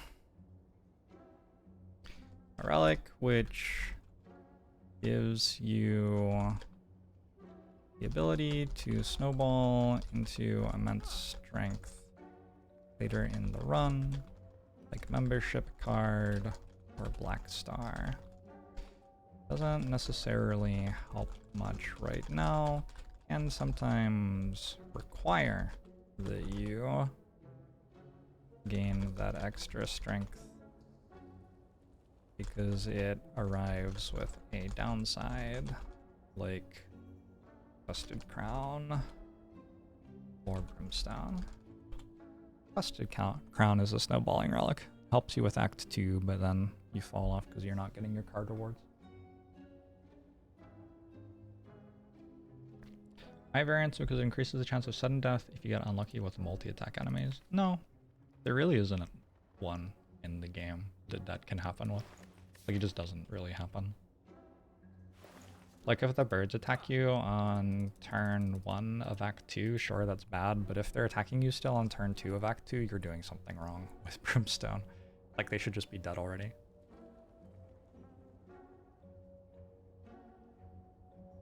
Snake Eye is a bit of a snowball relic, I guess, yeah. Although, I think Snake Eye is mostly just bad. I'm gonna buy Brimstone. And I'm going to card remove. I think I do card remove strike, even though I have Brimstone. Defends still exhaust to corruption, exhaust to second wind, and they're also still playable.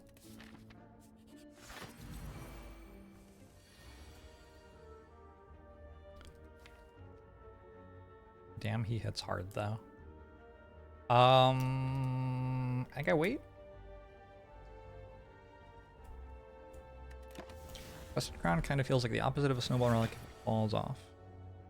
But like I said, sometimes a snowball relic can like be attached to a downside. It gets you through all the Act 2 hallway fights and elite fights, but then if you haven't gotten enough out of it, you can then summarily lose.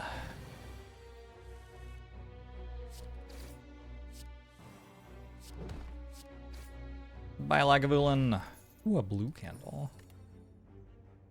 Not what I would have picked.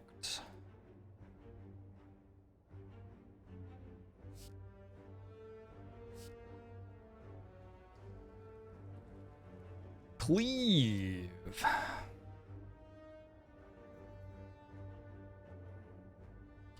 I really dislike Cleave.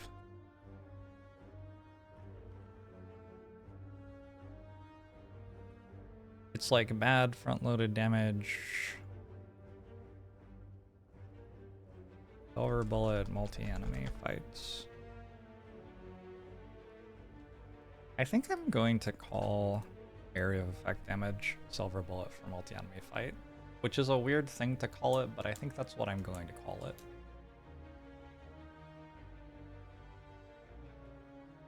Cleave is funny because there's a power that just plays it every turn. You can also spend a lot of money to put it in your opening hand for 0. Sometimes at the shop. What's that called? Dramatic Entrance? I don't understand why people think Dramatic Entrance is good. Some people think that card is so good. I am so confused every time. Yeah. An okay card which can help with some problem fights if your deck is bad.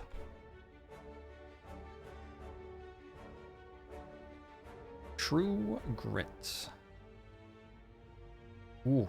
Block card?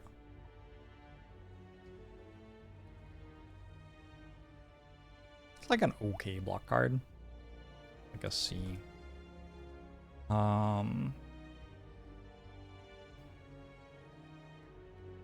Exhaust synergies.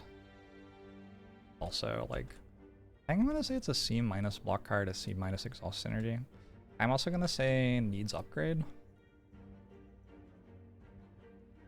which is going to be a new glossary.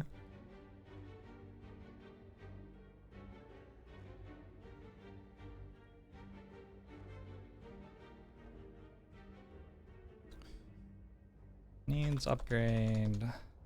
Some cards significantly improve their output when upgraded, but with limited upgrades available. Whether you can take them or not depends on whether you're able to upgrade them or whether you're offered them already upgraded. Example, if you have Toxic Egg, a lot of skills which usually need an upgrade become very pickable, changing the card pool you're playing with more significantly. That's not how I got close. More significantly than you might expect. I'm also going to note that Warcry kind of needs an upgrade. I don't think anything else that I've looked at yet really needs an upgrade. Evolve benefits a decent amount from an upgrade. It doesn't really need it though. Wait, Cleave, True Grit, True Grit. Okay, block card. Okay, bridge to exhaust synergies. But overall, there are much more powerful cards to be adding to your deck, and over-reliance. True Grit will hamper you. Instead, absolutely can serve as a possible value card, which pushes you in a couple of appealing directions. Exclamation mark Spire is this spreadsheet. Are you obligated to pick Cleave versus skip floor 1 most of the time?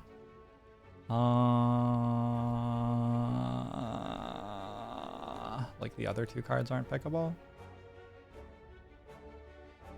I think I skip Cleave on floor 1 sometimes. Maybe more than I pick it, even. Clothesline.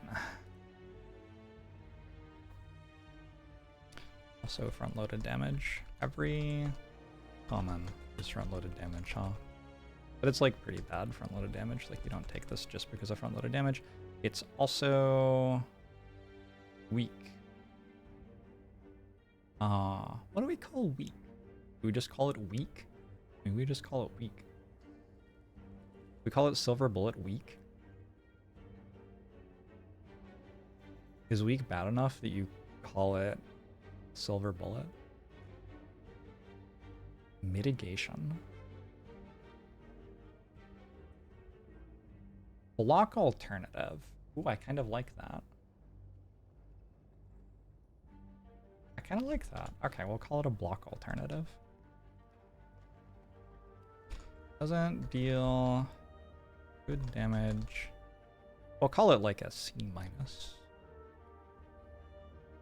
Doesn't deal good damage and doesn't block very well, but because damage and block are exactly what you want early game, it can be quite pickable. Also fits poorly into your energy curve.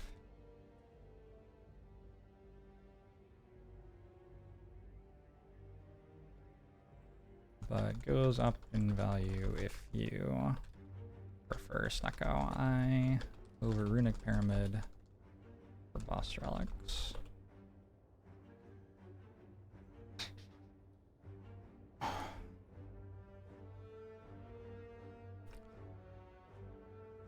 One of the few damage commons that you may actually take in Act 3 as the value of weak may increase as the run goes on.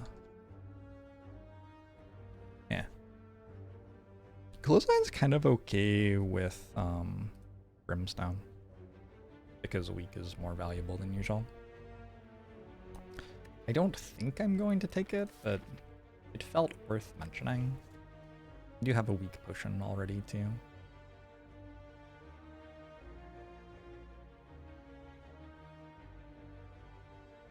Block alternative. Way of blocking other than making actual block. For example, strength reduction, weak, intangible, buffer. Artifact removal? Ah, whatever. It's not good artifact removal. Even if artifact removal is a category, I'm not going to write that weak is part of it. I'm not spending 2 to remove 1 artifact and being happy about it. We just skip here. Maybe both Deem. How long since I started the spreadsheet? I've played the game for 9,000 plus hours.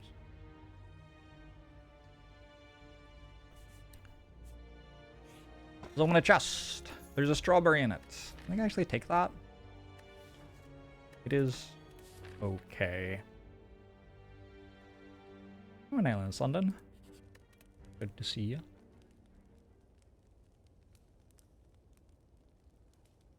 Best upgrade here is either Battle Trance or Bash. I think because of Brimstone, Hemokinesis might like sometimes be the better upgrade over Bash, but in this situation isn't. I'll go for Bash. It's a fine upgrade. Not exciting, but fine.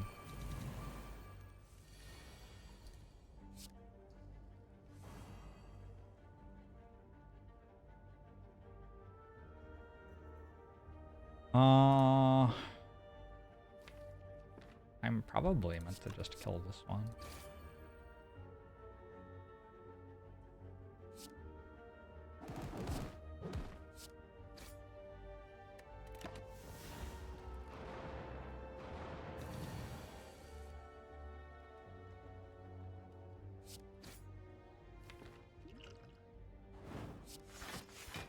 Good fight. Okay, took 4, so I healed overall. Whetstone. Oh my. Well, now we have some cards.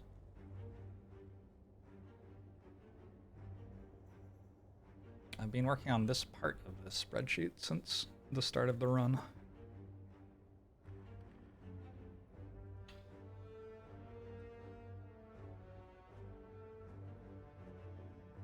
I've always felt like Clothesline should replace a defend in the Ironclad starter deck. Oh. No, mod characters have spoiled people with like starter decks having so many different things in them.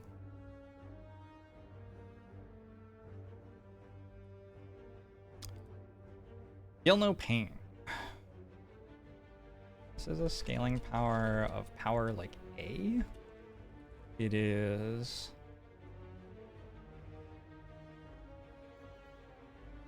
a block card of power A+. It is Lost Synergies. A. It is Silver Bullet against Sentries. And sometimes Chosen. John Bard, thanks for 26 months, appreciate it.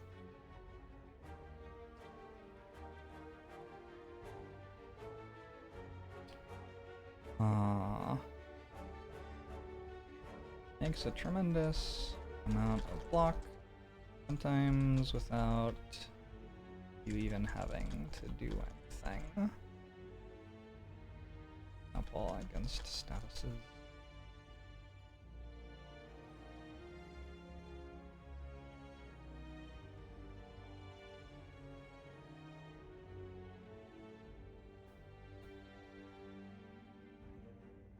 Exhaust synergies don't have to build around Feel No Pain as their block solution, but they will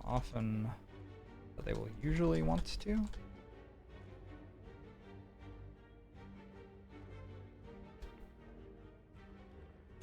And as the card is passable even early game, typically makes sense to pick up at least one or two.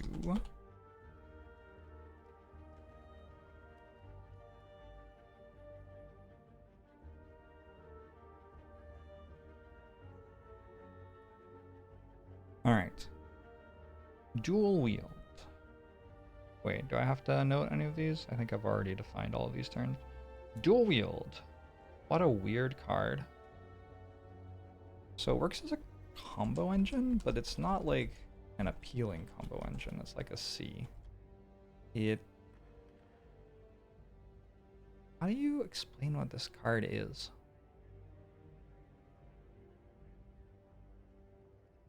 It's front-loaded damage?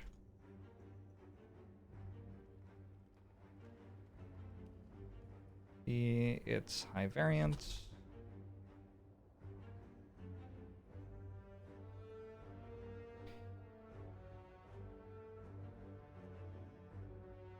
Strong with Snecko in particular because of the consistency of drawing it plus a 0 cost attack.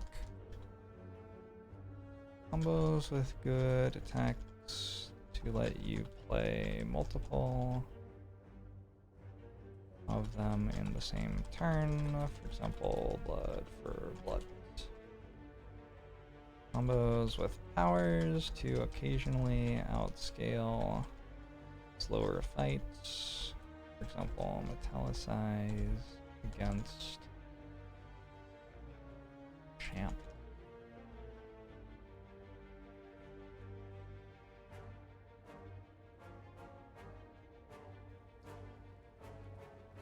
Sometimes allows for unfair scaling in late game situations which need higher variance solutions. For example, hitting 2 more Feel No Pains against hearts.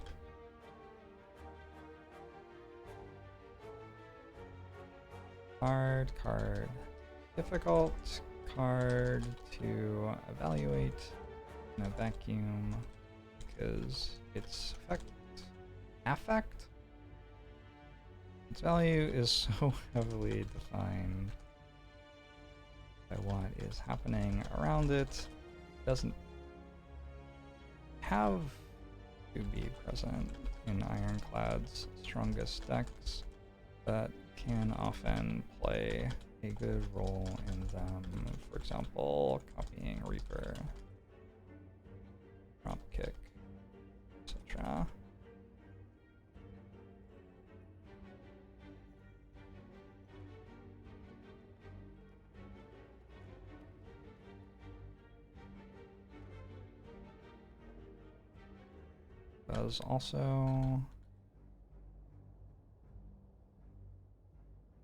Does There's also exhaust with corruption in play, making it a bit more... making it, on average, better in late game Ironclad decks as well. You're welcome, Oxidate. Simply never say affect or effect. I think that that is a reasonable idea. Demon form, our first rare. I think this is a B tier scaling power. As a strength scaling card, I think it's like C+. I think it is worth considering how it plays with your energy curve. Slow but powerful damage option, obvious synergy with Reaper.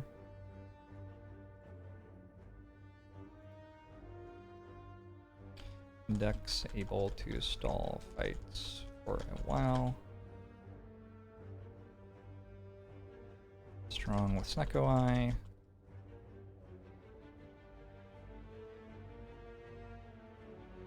Will do the trick if needed, but not usually the one you most want. I'm gonna call it a C+ scaling power, actually. Yeah, I don't actually have that much to say about Demon Form. I guess,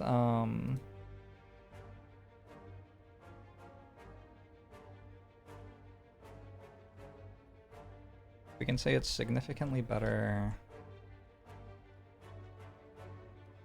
if you're able to cheat it into play.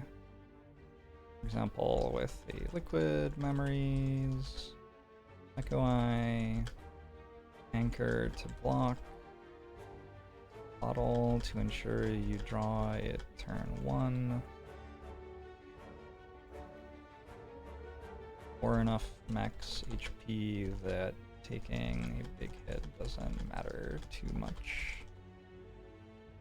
Silver Bullet for Act 2 bosses. Ooh.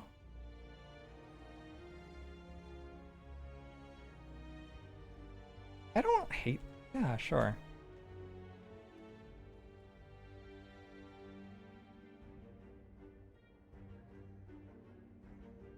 I think actually I'm going to restrict that just to champ.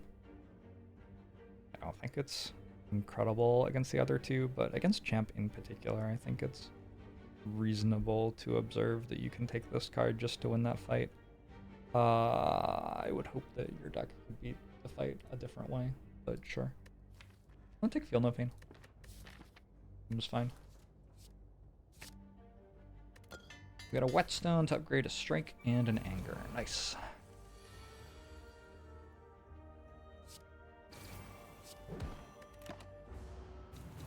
Energy with multi-attacks. It's baked into strength scaling. Fucking Prayer Wheel. Alright, well I already talked about Evolve and Body Slam, so I just need to look at Shrug It Off.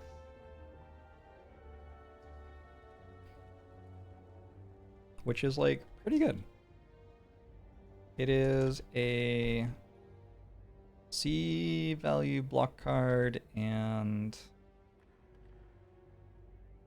a C value card draw.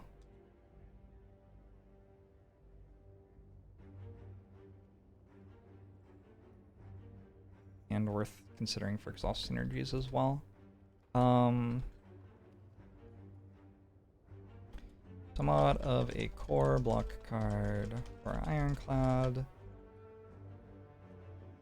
Often around about as good as skipping and worth picking up if you haven't found other block options yet. Turns into a powerhouse later in the game when you have more energy, or when you have, I'm gonna say when you have corruption, or at least a bit more energy.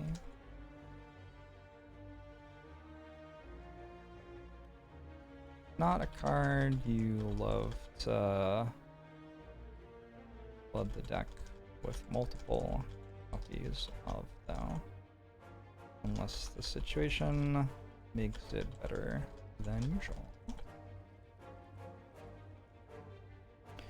My opinion of Shrug. I'm going to take one. Oh, I have another card reward. All right. There's Sword Boomerang, there's Clash, there's Flex. We already talked about Flex. Clash.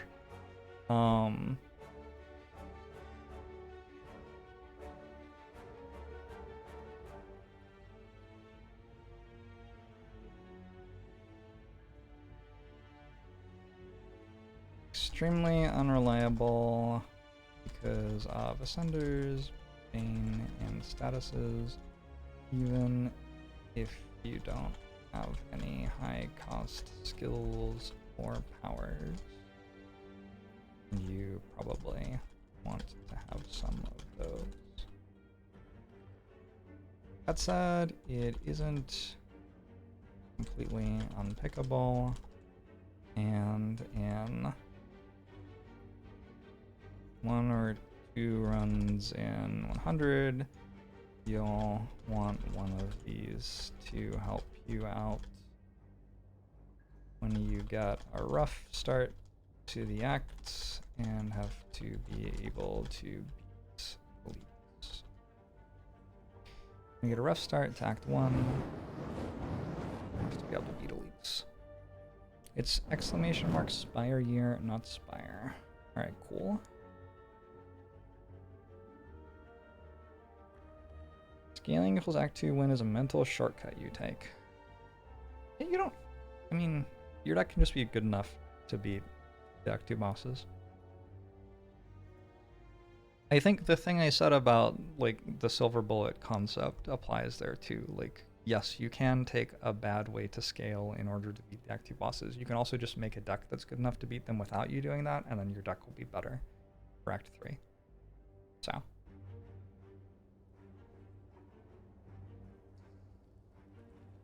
what is this emote, Mr. Bucket? Key Wave. Wait, is that from Sunglitters? No way. Love it. Worth mentioning Second Wind with Clash? I mean... if you play Second Wind exhausting all the cards in your hand, getting to play Clash is not a particularly relevant payoff. That is just... I like, sure, whatever. I don't.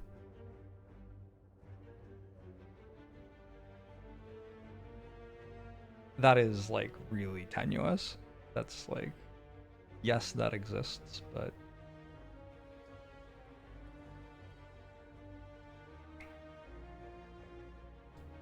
I will note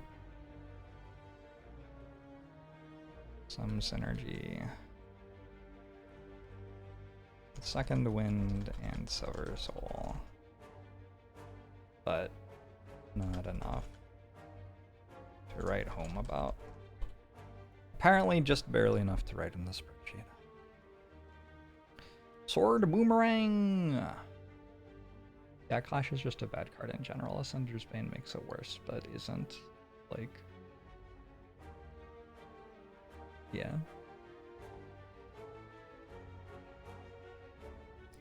Silver bullets are dog shit against body armor.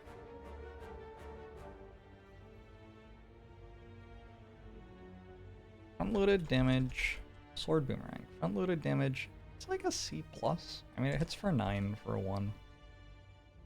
It's fine. What did I call Twin Strike? B? Yeah. I think C+, B-.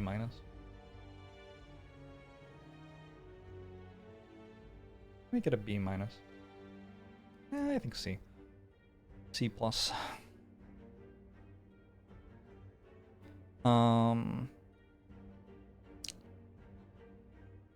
What else? Strength scaling, obviously. I think this is like one of the best strength scaling cards in the game. It hits 3 times for only 1 energy. That's pretty good.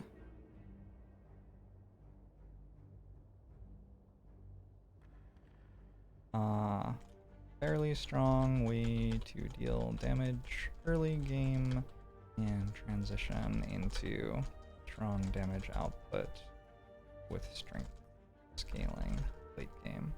I take one. I have a brimstone. I have 82 max HP already. I think I can take a sword boomerang. Alright. Have I skipped any cards? I feel like I haven't. Maybe I should skip cards sometimes. God, it's...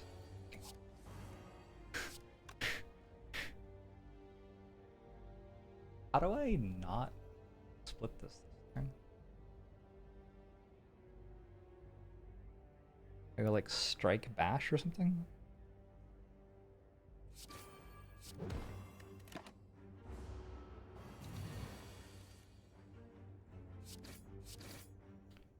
Good fight! Havoc, Warcry, Clothesline. Okay, Havoc's a really fun one.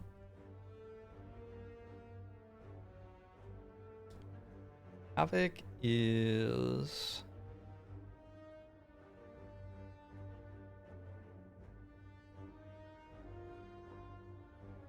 needs upgrade.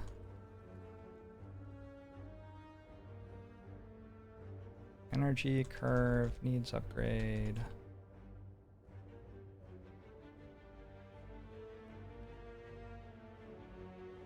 What do I call it? Deck manipulation? And manipulation.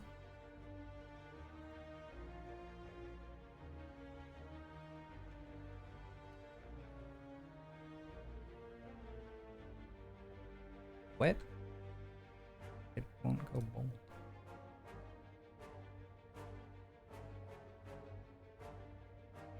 And manipulation, energy curve needs an upgrade. Exhaust synergies.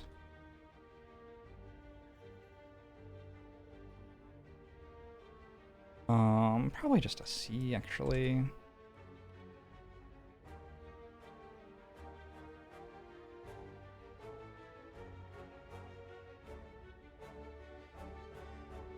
Can also say combo engine?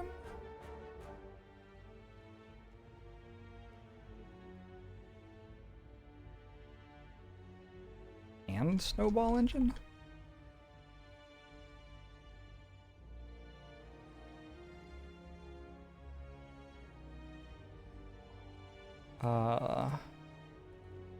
Okay. I have typed the wrong thing so many times tonight.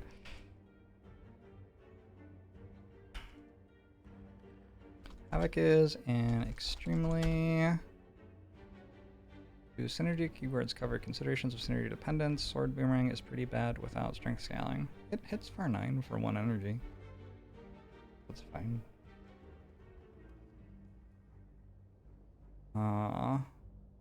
Not good, but I didn't say it was good. It was like a C+.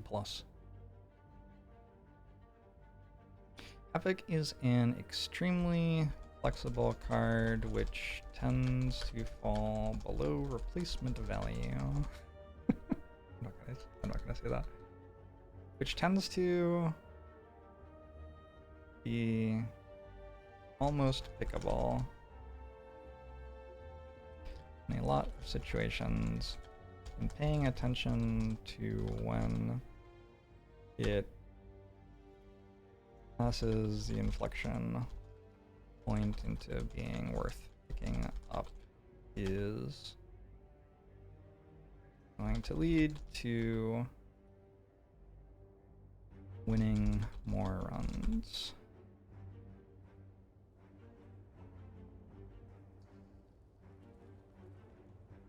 Playable without an upgrade, but much stronger with an upgrade. And one of the ways Ironclad can get away with taking non-energy boss relics.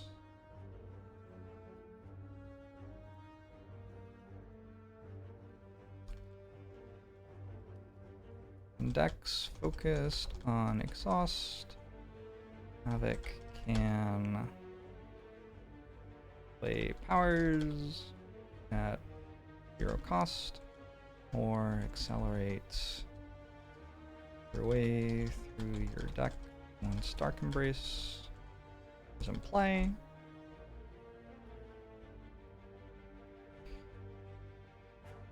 I wish it would stop going bold again whenever I pressed enter. Has ability to create infinites with Dark Embrace plus anger and some other comparable situations. Reckless charge.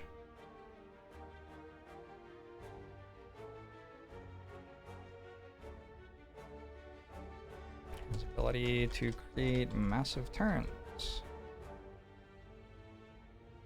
with only Dark Embrace, where you can get down to a few cards in your deck and then play them twice, with the second time being off of Havoc, and their exhaust trigger redrawing Havoc for the next card.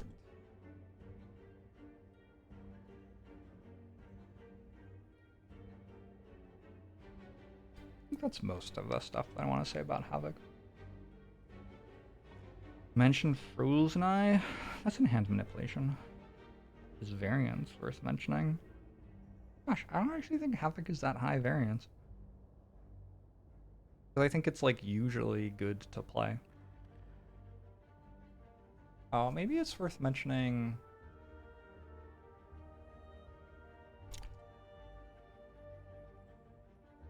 Some exposure to variance,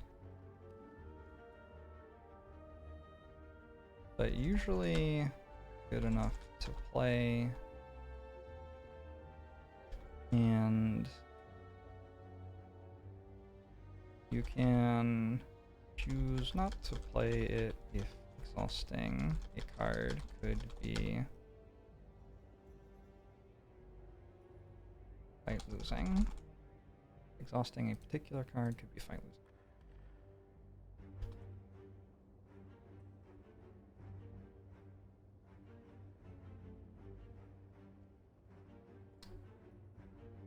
Not typically an Act 1 card, but can often become good at some point through the run, for many different potential reasons.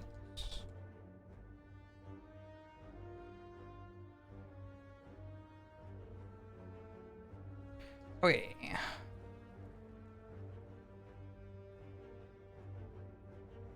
That said, I don't think I want any of these. Iron Wave, Twin Strike, Clothesline. Also talk about Iron Wave. This is like front-loaded damage D-, block card D-, value card C. Okay, to take one of these for its numbers in Act 1, but you're not expecting anything super special from it. NB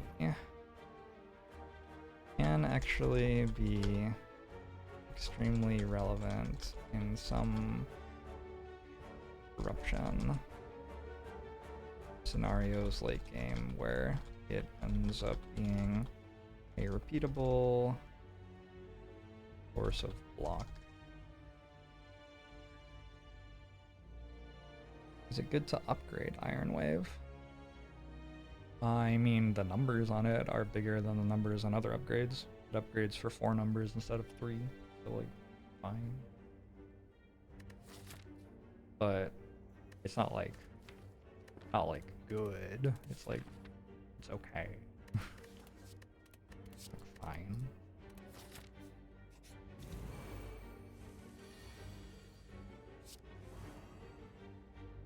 Woo! That was fun. Do I have to hit it for 17?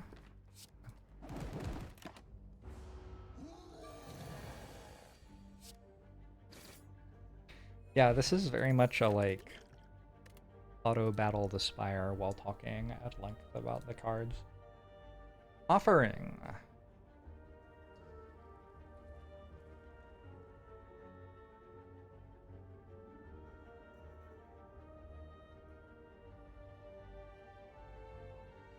Call this tempo?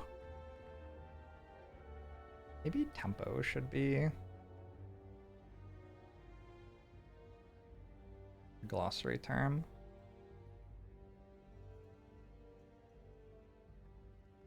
Meaning accelerating your output in the fight relative to that of the enemies, usually by generating card draw and or energy.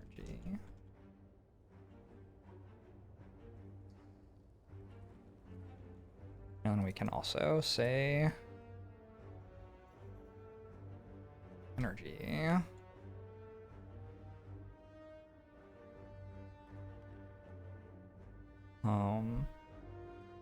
Usually have to spend energy to play cards. Making more energy in a turn has upside on how much you can output that turn. However, first energy you spend in a turn is likely to be more valuable than the last. You'll usually have 1 or 2 cards which are very good to play, but the rest may be less good or even irrelevant.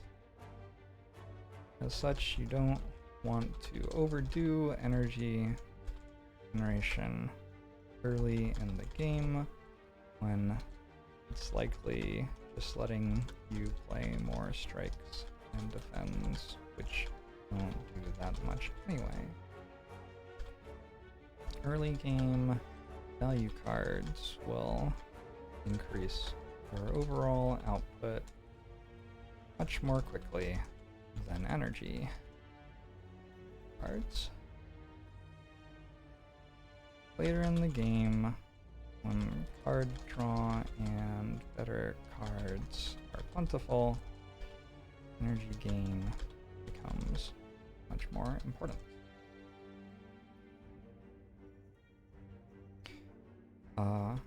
As you get better at the game, you can learn how to generate energy by taking energy generating cards at the right points in the run instead of by leaning on energy per turn boss relics, allowing you to take other types of boss relics, often to much greater overall effect or affect. I think that time it's effect. Anyway, offering is like card draw S plus energy S plus. I'm only gonna give it an S for energy. What else? What else does it do? Exhaust synergies. Okay. Tempo. Health damage. C minus. It's not really relevant that it deals self damage, but we can note it. D. Take these. You do not always have to play them in holy fights. Sometimes you'll judge that you can save 6 HP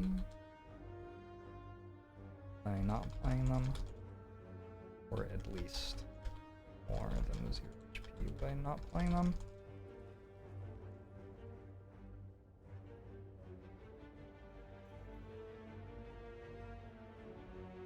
Subs. Offering is an incredibly strong card.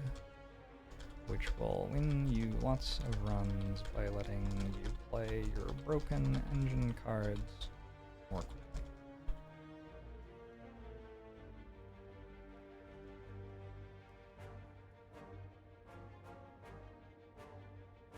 We'll take my entire stock of offerings. I've had runs where I had 4 offerings going through Act 2 and no way to heal other than my starter round. It's like, there's a point where you can have too many. But yeah, I mean, in general, they're pretty good. Variance bottom draw. Variance, you might not get it in your turn 1 hand. Feels bad. We could upgrade Sword Boomerang or Offering or Feel No Pain. Feel No Pain's a very long-term upgrade. I think the Sword Boomerang upgrade will pay dividends for the entire run, probably. And we can upgrade the other stuff at some point too. Alright, Slime Boss shouldn't be too bad. I think this is probably a situation where I don't play Offering. I just don't need more damage this turn. It's already at 81. You draw Bash Sword Boomerang? Off. Off. Oh, I'm sorry. I hate to do it to you. Alright, cool. Flex Potion over Weak Potion. Berserk, Exhume, and Fire. Ooh. I think I take Exhume because I have an Offering.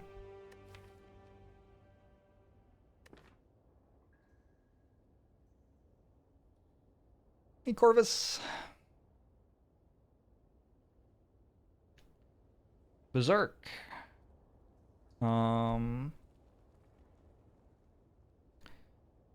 Berserk is a scaling power D+. It's an energy card. C-.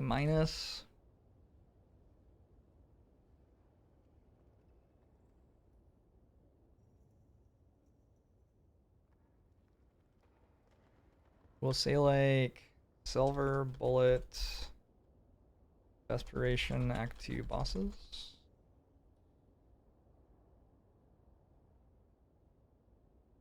The problem with Berserk isn't that it makes you vulnerable.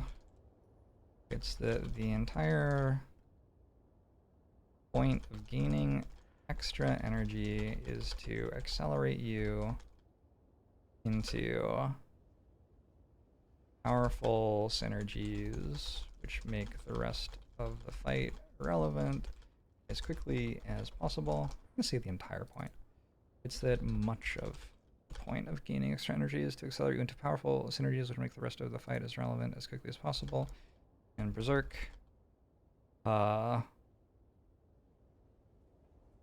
takes 3 turns to make you its first 2 energy. It also happens to make you vulnerable, which is extra bad.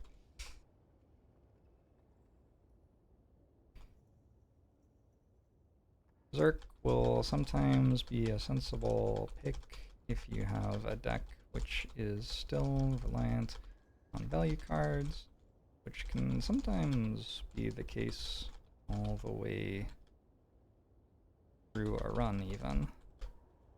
But usually it just gets in the way of stronger things you could do while making you take more damage.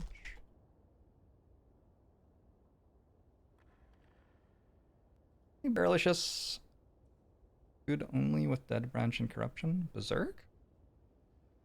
I would not recommend taking Berserk with Dead Branch or Corruption. Exhume. What is Exhume? I don't even know what this is. I think it's a value card. Probably. Instafear, thanks for the 30 months. Appreciate it. I think it's like an A tier value card.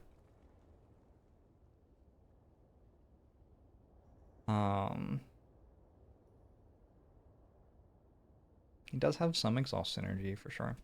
Exhaust synergies. Synergies.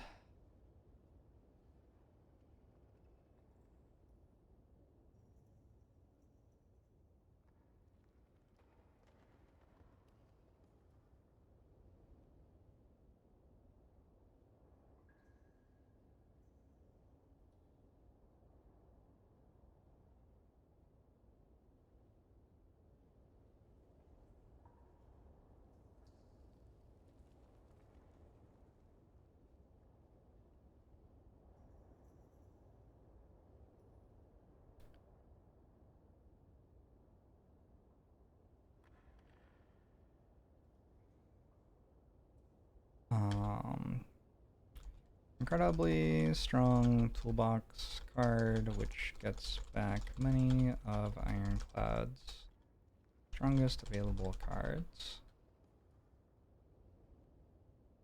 Speed offering. Fire, Pervious, Disarm.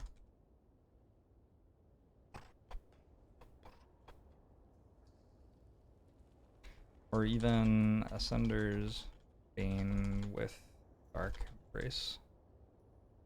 You feel no pain in play sometimes.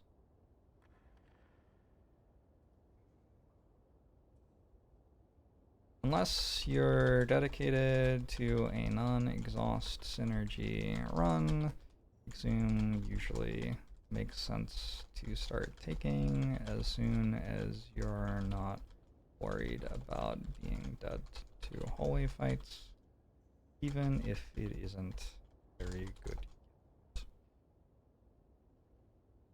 Hand manipulation? Sure.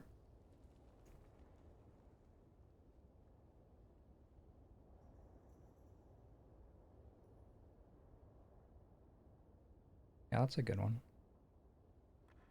Fiend Fire. Fiend Fire is weird. So it's front-loaded damage. It's like a B plus to an A for front-loaded damage. Exhaust synergies, I think it's like a B. Combo engines. Say it's a more relevant card for those. Combos well with surplus card draw. Not incredible. Oh, I forgot to mention Reaper in my list of things.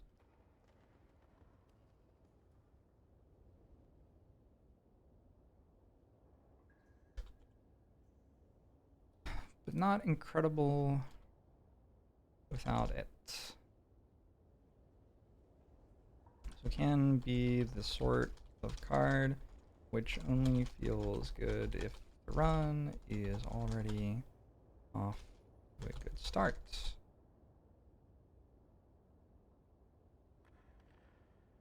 Allows you to exhaust down to infinites very quickly. That isn't necessary for achieving that goal, and often Second Wind provides more relevant output while doing almost as good a job.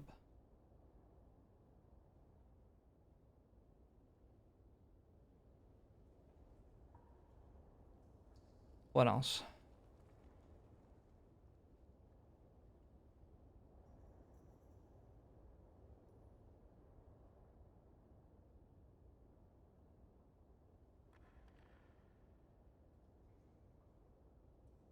Can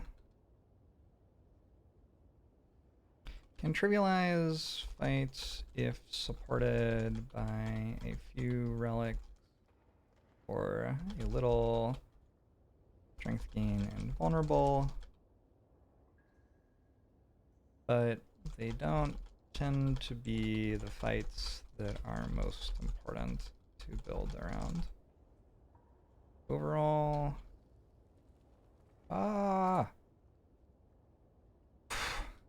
overall, strong card which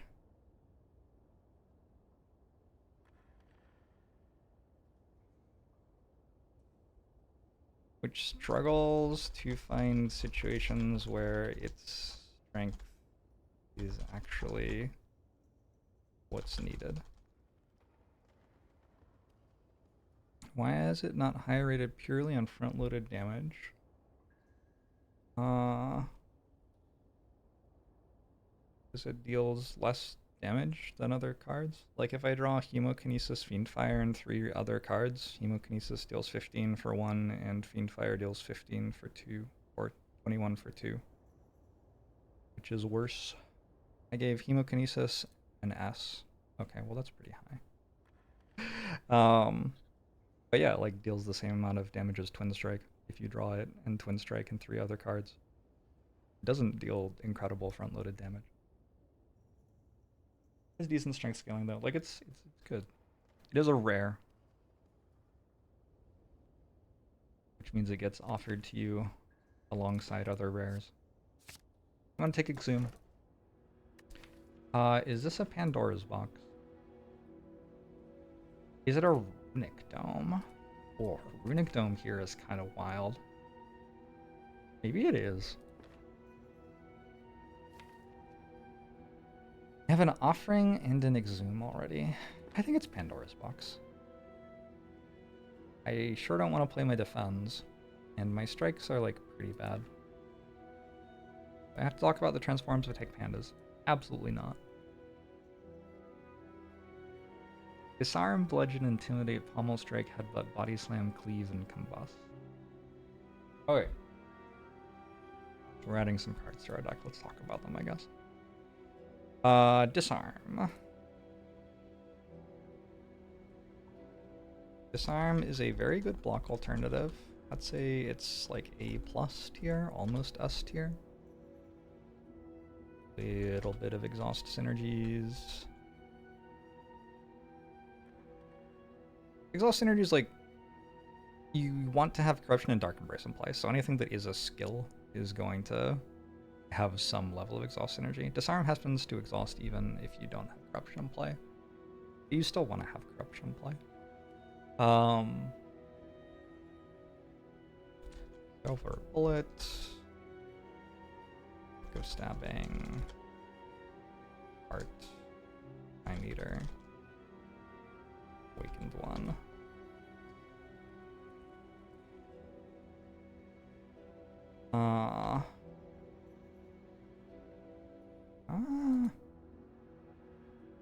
Excellence.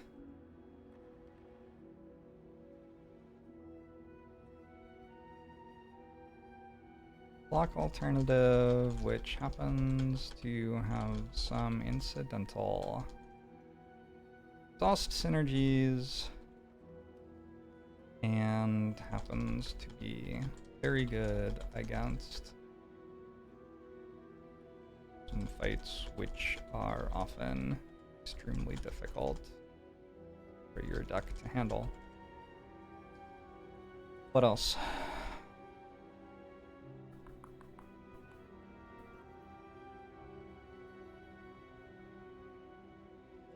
When comparing to Metallicize,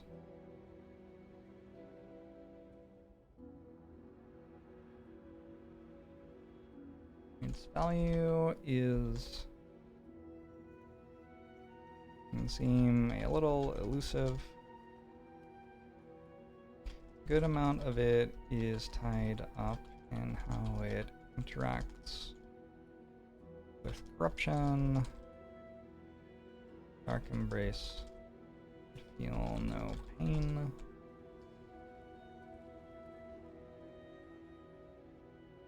Feel the pain. I'm gonna say Exhume as well.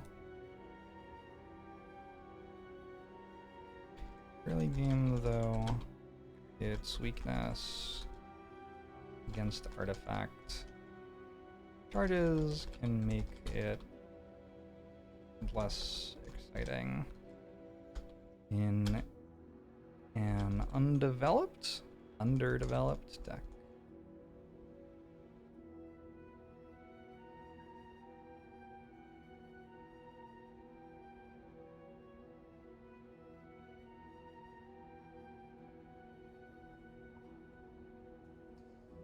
Be a first deck picked when not against Slimbo. Can also be a first deck picked when against Slimbo.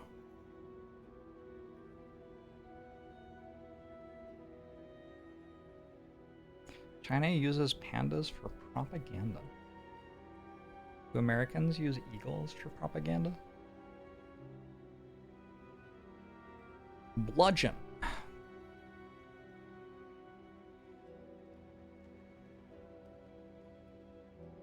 Front-loaded damage B-. What else? Energy curve. That's really the card, isn't it? It doesn't really... Yeah.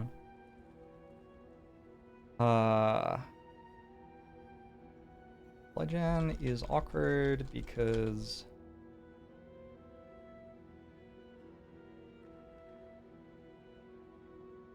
you often want to spend your remaining energy on damage after playing cards which are more important on a turn. For example, block cards or a scaling power. But it costs 3 energy, making it very hard for you to play it alongside something else.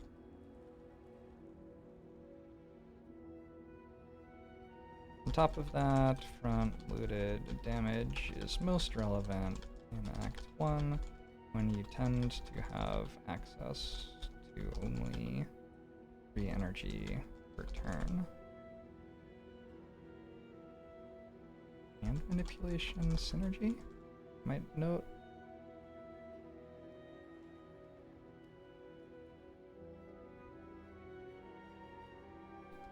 That said, 32 is a very large number, upgrading to 42, and it can be worth trying to make Bludgeon work with cards like Headbutt Havoc, Headbutt / Warcry, or you may find there are turns where it's worth playing even at cost of not blocking.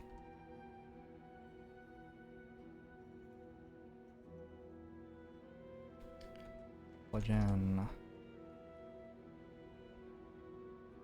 Bludgeon goes up in value if you tend to boss relic swap at whale, because you'll have 4 energy in Act 1 more often, or if you prioritize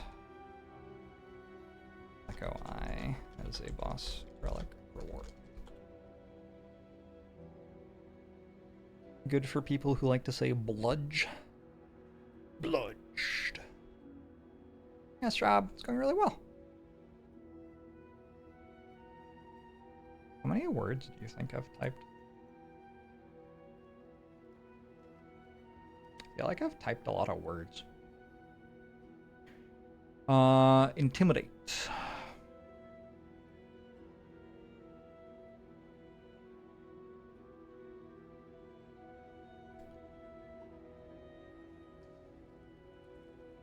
Block alternative.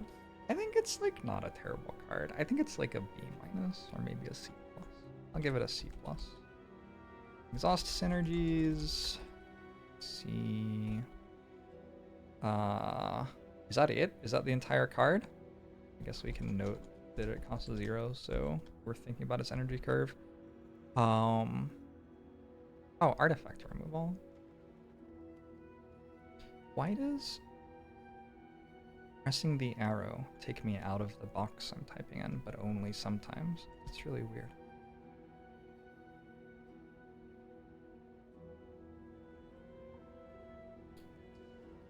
It is better against multi-enemies. Yes. I mean, you're right.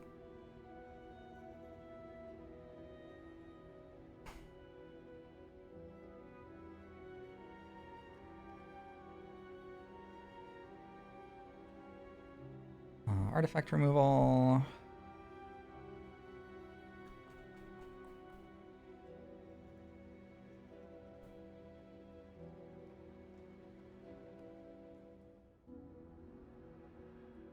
Some enemies have artifact charges, and it can actually be very important to be able to remove them efficiently. For example, you may win or lose a run based on whether you can strip 2 artifacts from the heart fast enough to apply a strength down debuff to it on turn 5, or whether or not you can remove 3 artifacts from Spheric Guardian to kill it with poison, or it deals you 20 plus damage. As such, cards which efficiently remove artifacts can be worth taking, even if their effect doesn't seem otherwise good enough to make it into your deck. Hey, Puggo! Arrows take you out of the box if you click on the box to start typing. If you click on the text box, then you can use the arrows to move in the text. Wild stuff. Okay.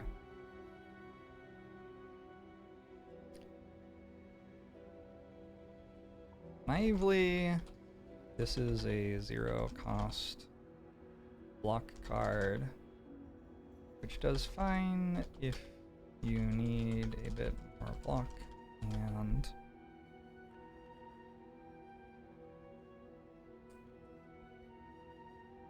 have no trouble spending all your energy every turn, which tends to be true of lots of Act 1 Ironclad decks. More complexly, card can have interesting interactions with artifact removal and exhaust synergies, which often make it significantly more relevant later on in the run. Weak also scales in importance as the run goes on. This tends to be a decent pickup early, which has potential to get much more relevant as the run continues. I just said, like, the run goes on 3 different ways in one sentence, I think. Probably that could have been edited better. Oh well. Give out my personal phone number so you can text me when you're not sure what card to pick. Sure. It is 867-5309. You can also reach me via email at support@hotmail.com.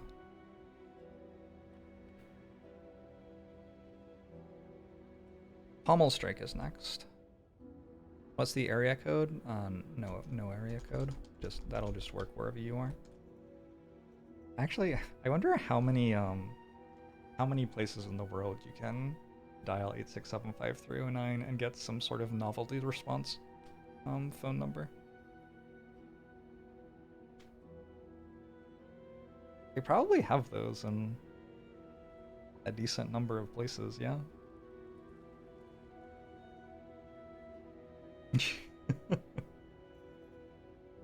Nice, Puggo.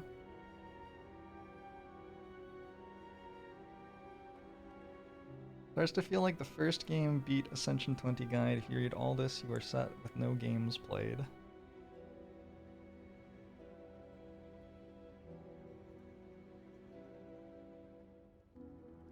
Yeah, I mean, we'll see.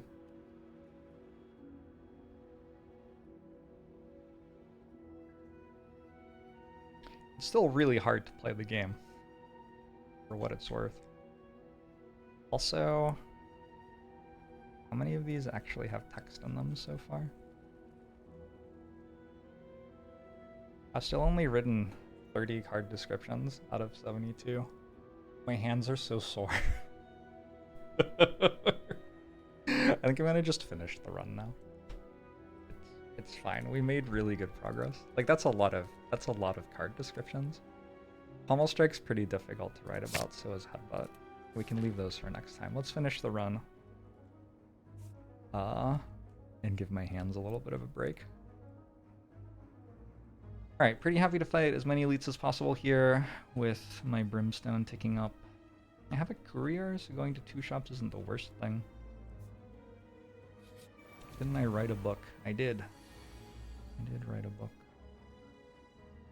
I have a body slam? That's interesting. 30 plus 11. I have to use this.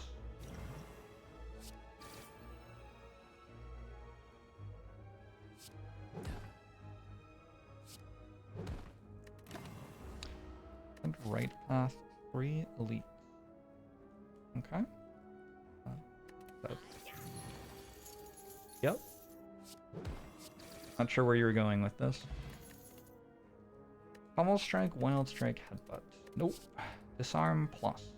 Yeah, so Disarm Plus is one of the reasons why Brimstone is not as scary as it might look like it is at first on Ironclad.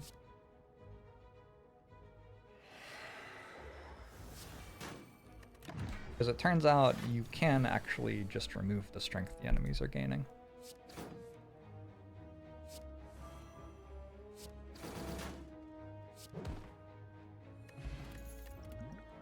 When did I get an Anger Plus? Is that Whetstone? I guess that was Whetstone. Italicize, probably too slow here. Other stuff looks like garbage.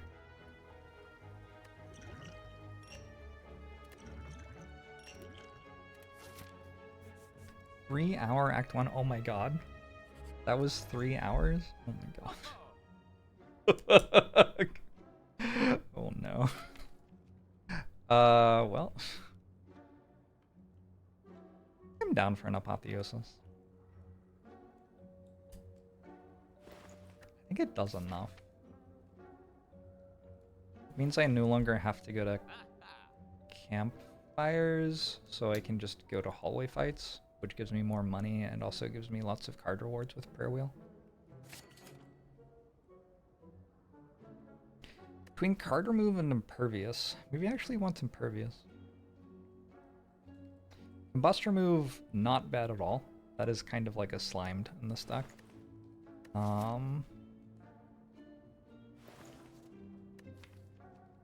Impervious with Exhume. Just take impervious.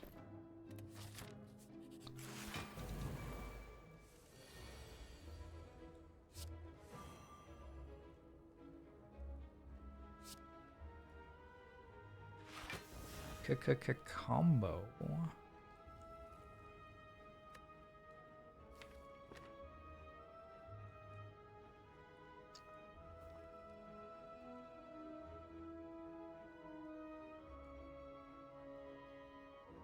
Did I kill it? Try to kill this one. Gonna attack me for 11 next turn.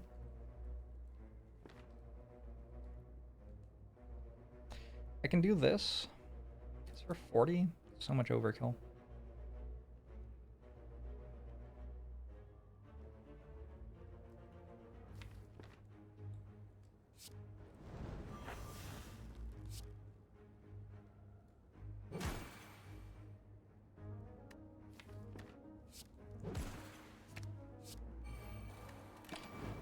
Should work.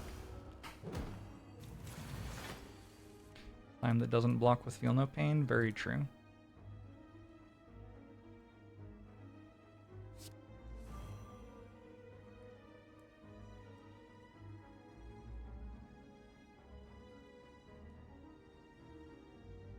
Leave, Twin Strike, Sword Boomerang? Does that kill? Leave, Twin Strike, what's it at? 11, Sword Boomerang kills both. Alright, good fight, good fight, good fight. Feel no pain again. Immolate. This is a spot where I don't think I need an immolate. It sure does fine, though.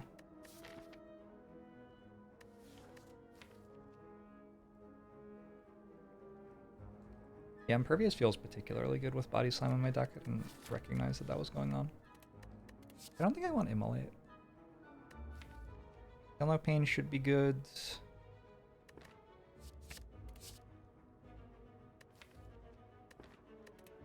We expect to win without Immolate here.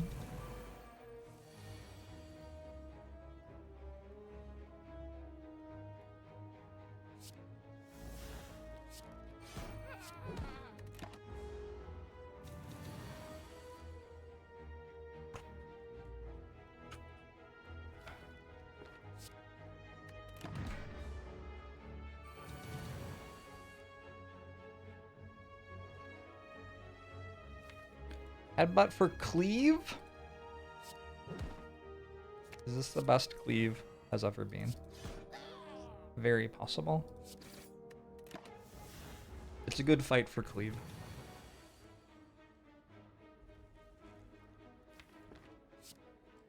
Alright, goodbye the Gremlin Leader. Found a bird-faced urn, that's kind of fun. I like being able to use drop kicks, however, I think in this situation I'm pretty happy to just take a shockwave. Vulnerable and weak both get more important when strength is being given to people every turn.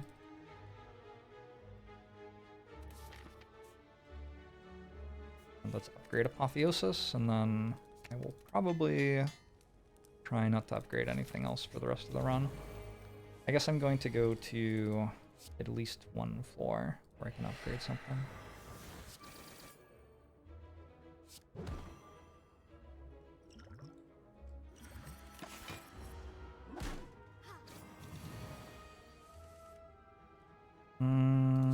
Shouldn't need to play.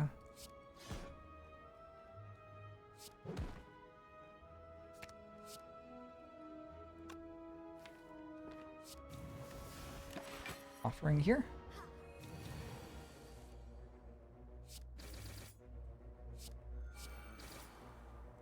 Maybe I didn't need to potion. Wait, power through should be worth having. Another disarm should be worth having. Power through. I don't have to take power through. I have 82 max HP. I have 2 feel no pains. I have no way to get rid of the wounds. I actually think it's bad here. Ack of Marbles I will take. With Ack of Echo and 2 strength on turn 1. It's like excellent. I think we keep on looking at hallway fights.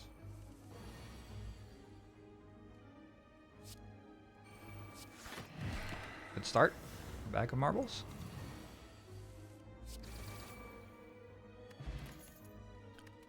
True Grit Plus. I have double Feel No Pain. I have no targeted exhaust yet. I think a True Grit Plus is okay. It's just okay.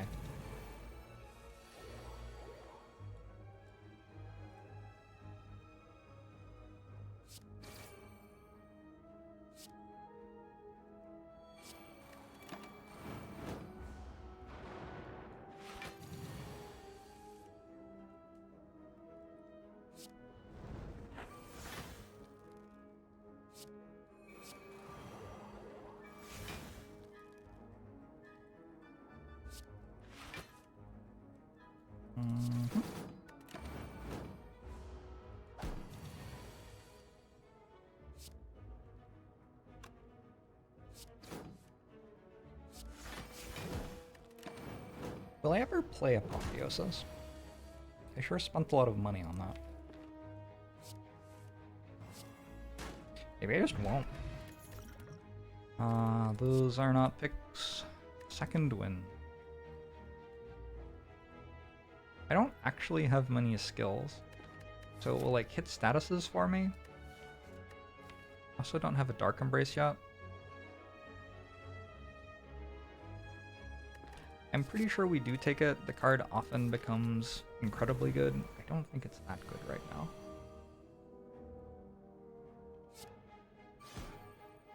Let's go cleave.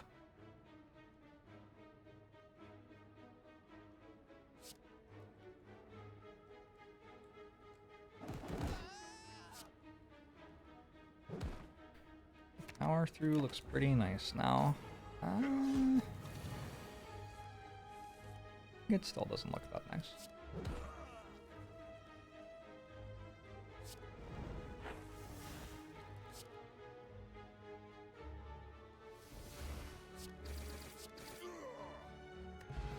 Meat on the bone. There's a rupture with combust. I'd taken to upgrade that actually. I have a hemokinesis and offering a combust. I think that's actually okay. We do already have brimstone obviously, but this is like a little bit more damage. And again, artifact charge is great. Koi Ornithopter probably also pretty good there. We have a metallicized Book of Stabbing. I mean, it's fine. It's okay.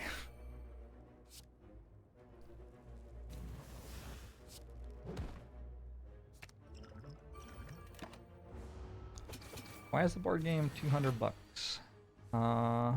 There's a lot of shit in it.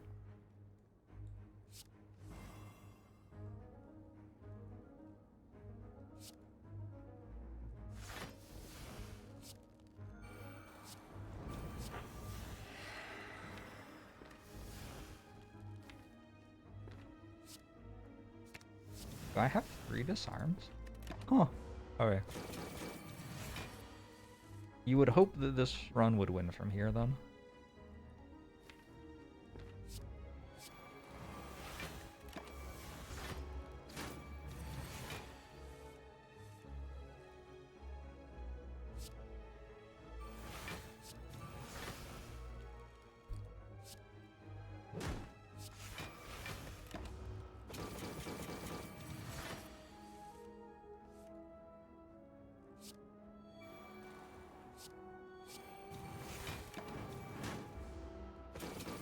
My Thorn Spot ended up dealing quite a lot of damage. Also, though, I have the ability to deal... What's the math on this turn? I don't think we needed the Thorns Potion to kill this turn. That's my read. Got a Happy Flower, got a Feed. I don't think it's too late for Feed. And I think we just upgrade Offering here. Try to draw Apotheosis faster. Now I need the Slay the Spire, the board game digital adaptation. Hey, we did it. That's on Tabletop Simulator. I have that on Tabletop Simulator.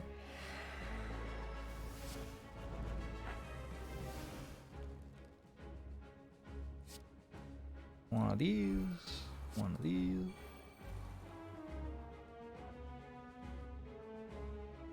One of these. One of these, one of these.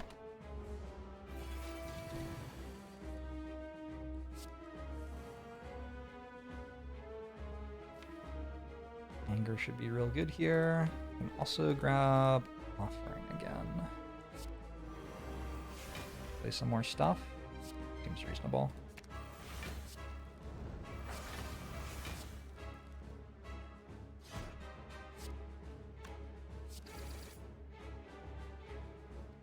And we want these to steal cards for us so we can then steal the cards back from them. All the overlays down. Awkward.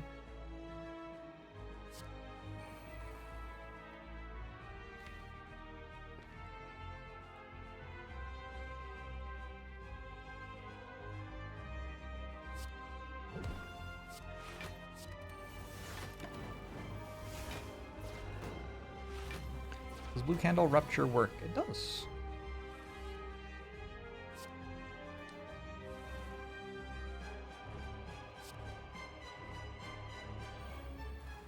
There's occasionally a nice interaction.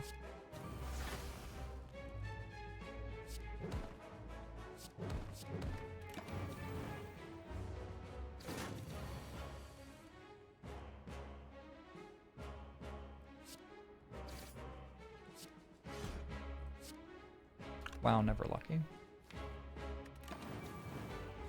Does Hyper Beam turn? It doesn't actually kill me somehow.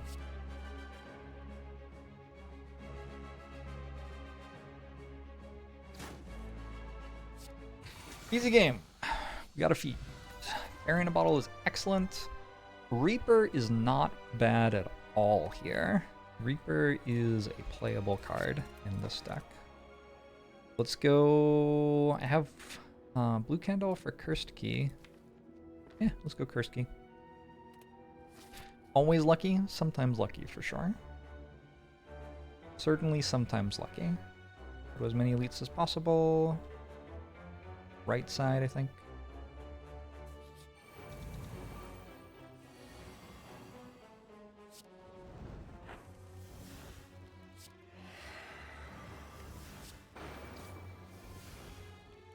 I'm at full health.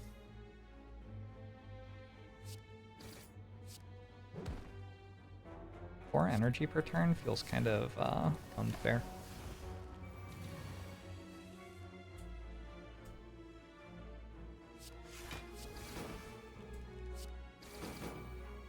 Wait, I didn't play Feed. I forgot that I have Feed as well.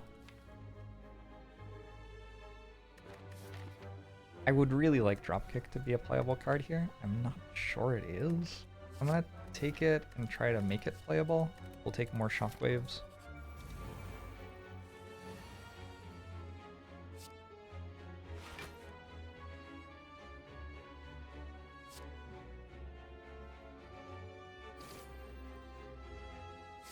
Might as well play Impervious.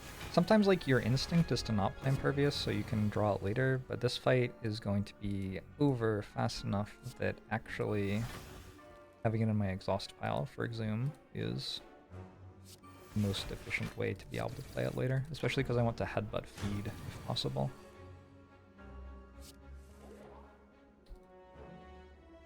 Luck.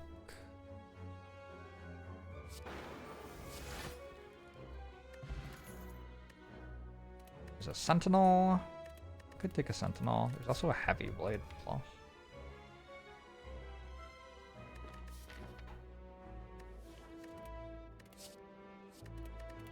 Sentinel's a very powerful card. I do not have a Burning Pact, which is one of the main things that makes Sentinel good.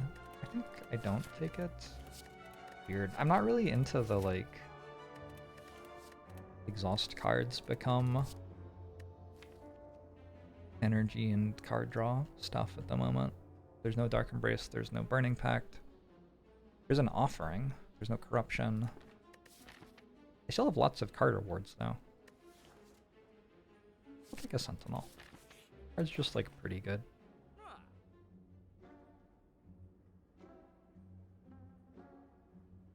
I think here we go Potion Belt?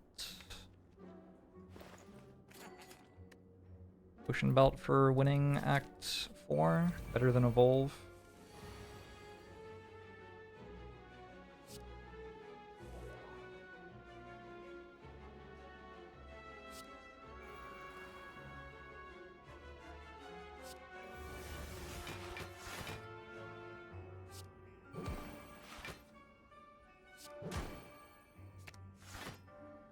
Ow.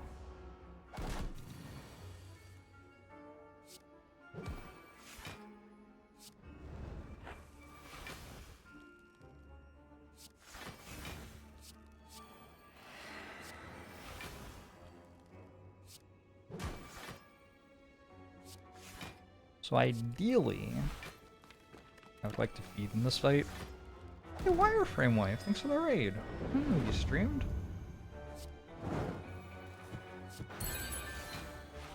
I appreciate it. Oh.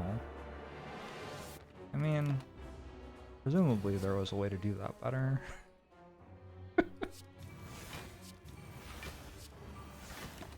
It's fine. You can only get one curse in this fight.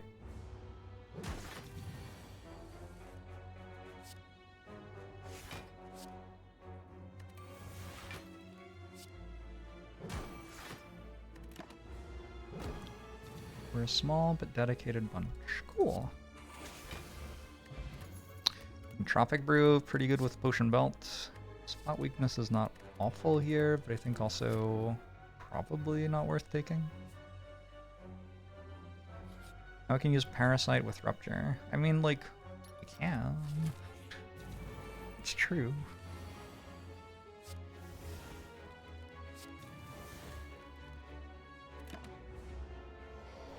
Imagine Brimstone on Watcher.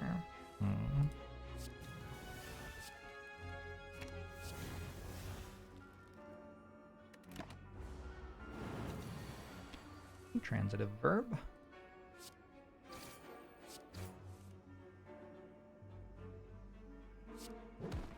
We've been talking a lot about affect versus effect today.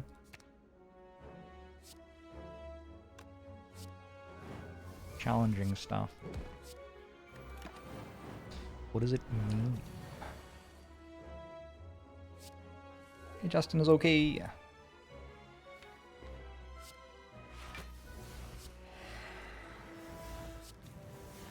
So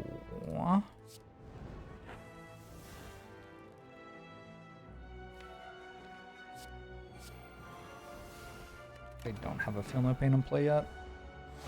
Probably okay though.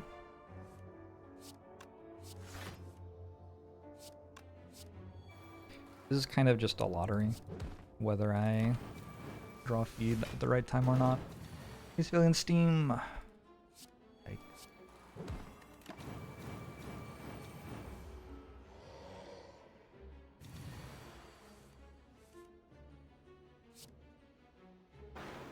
Hey, we did.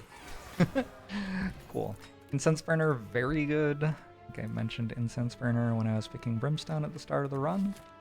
I will take a Shrug Plus at this point.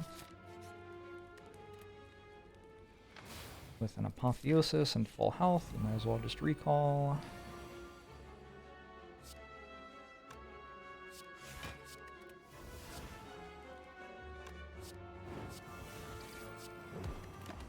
Play Ascender's Bane for slow value.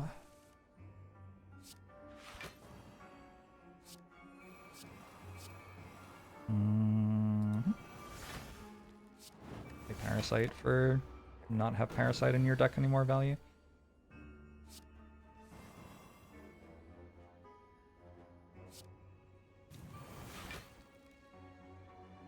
I want to get rid of Offering. Doesn't feel right. That might kind of be my entire turn. I guess I can get back Battle Trance.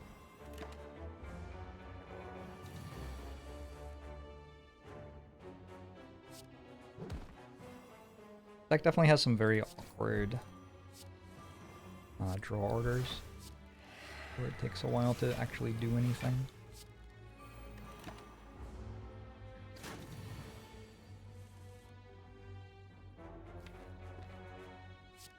I played Offering so I could Exhume it. Just Exhume Shockwave, maybe.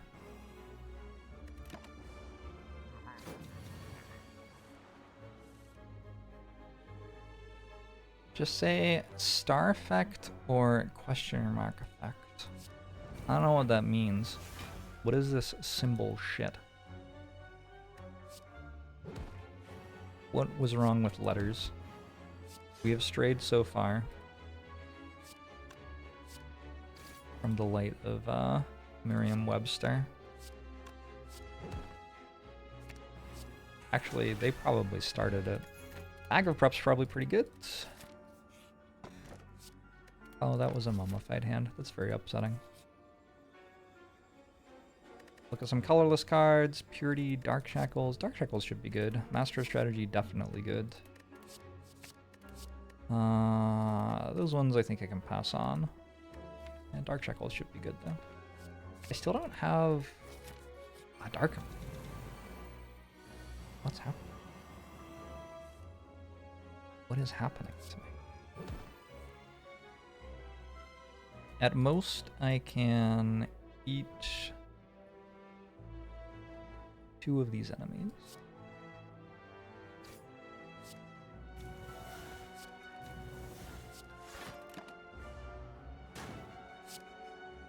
Dark Embrace isn't actually real. That is quite upsetting. One down. Bavik Zoom for another. Zoom's just a pretty good card. Pass, I guess. I feel my plane in play, so getting the dazes isn't hugely problematic.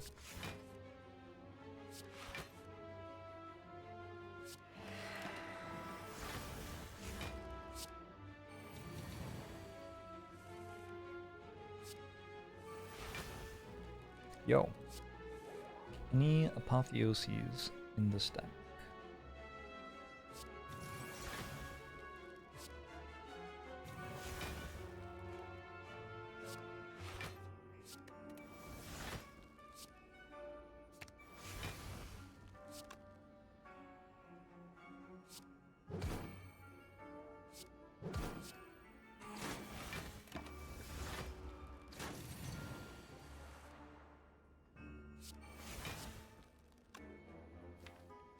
Could wait.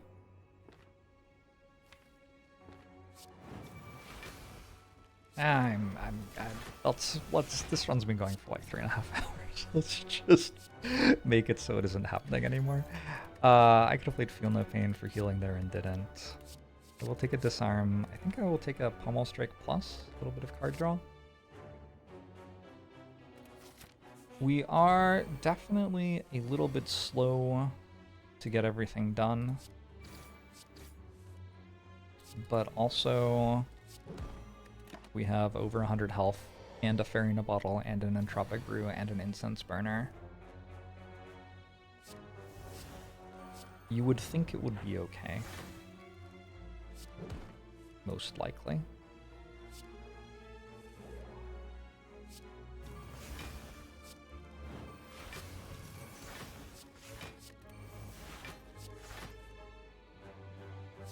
Anger's good here, I think.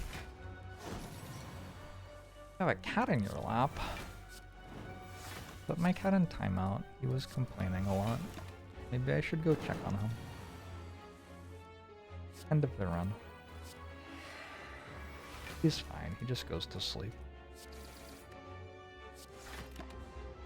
Look at me. I'm the intangible one now.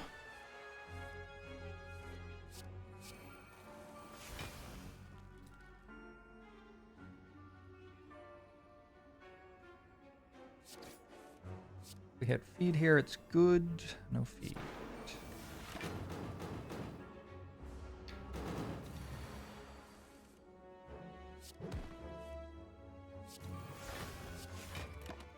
I think the end of the run will be several more hours. I think that's unlikely. I think I have this one pretty much done. Because the enemy's at 1. By the way, I just gained strength from my burns hitting me there. An interaction you don't see every day. Because the enemy's at 1, I can now feed on it. Ooh, we bottled Apotheosis. I am down to bottle Apotheosis. Arguable that Offering is even stronger there, but I think Apotheosis in a 40 card deck.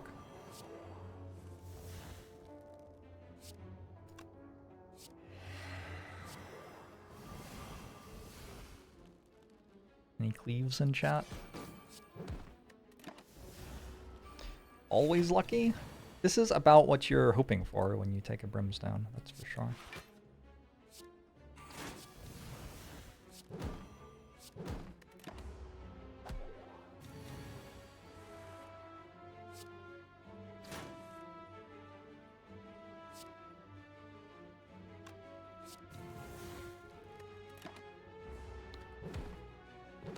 You cleaved my mother. Why did you do that to my mother? What the hell, Twitch chat?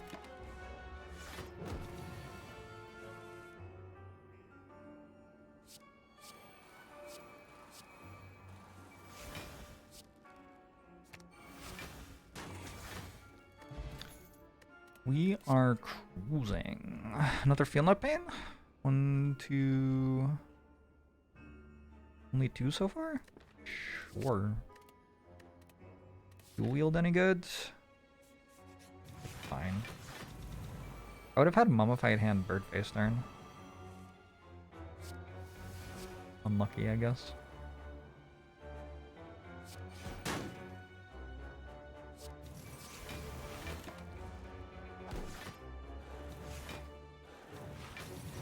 Just need a Dark Embrace. Been looking for a Dark Embrace for a while, to be sure.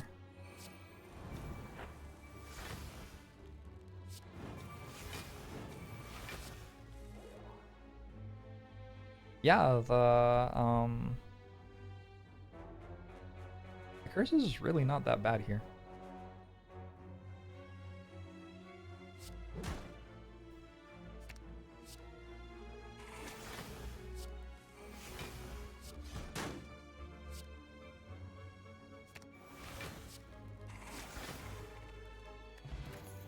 Okay, probably not Clash, probably not Armaments. Upgrade does very little. Is there a card I would play before Apotheosis? I guess Feel No Pain. Apotheosis makes me block. Where's 41 cards rest on the deck size bell curve? Look like one standard deviation above, maybe two.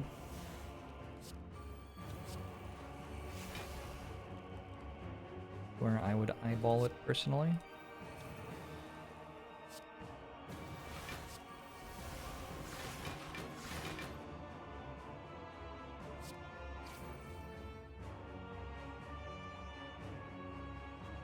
Dark Embrace is the best curse in the game. You're willing to take it when it doesn't do anything because you know it will probably be crazy later.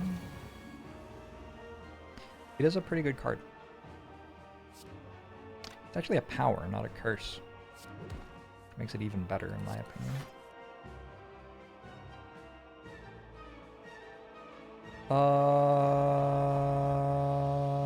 Sure. You're dead. Be careful about playing powers against a weakened one. I have so many disarms.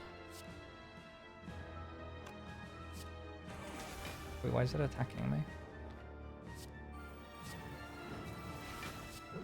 It's kind of rude.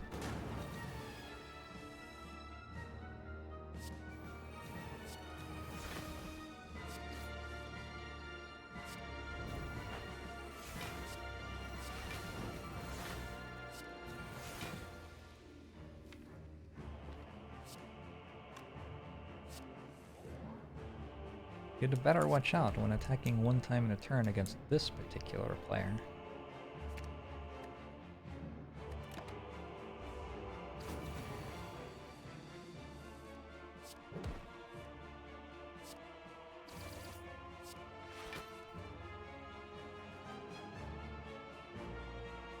Sure. Sure. Do I have Exhume? I do. I can actually feed again.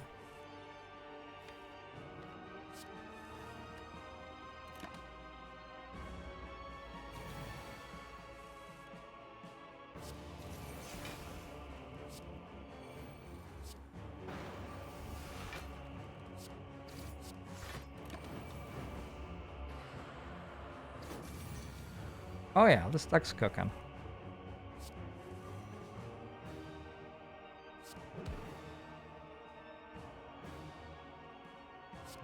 Headbutt Battle Trance is still relevant.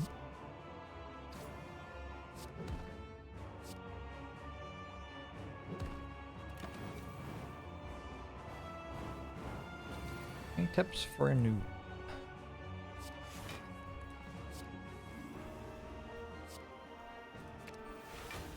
Try stuff and have fun, I think.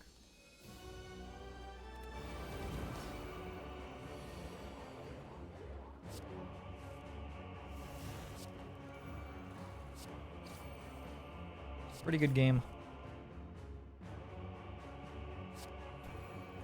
Don't get caught up in trying to do everything perfectly.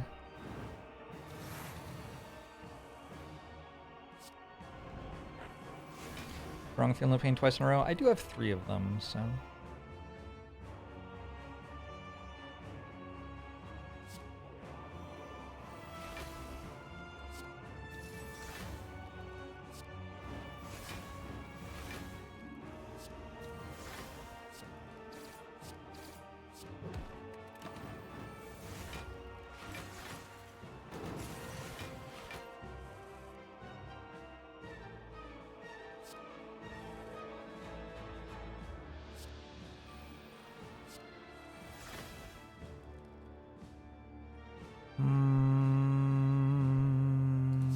that one.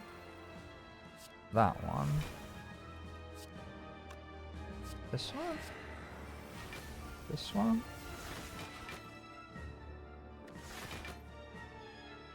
And this one. Try to do the things I do. I would actually not recommend trying to do the things I do as someone who's new to the game.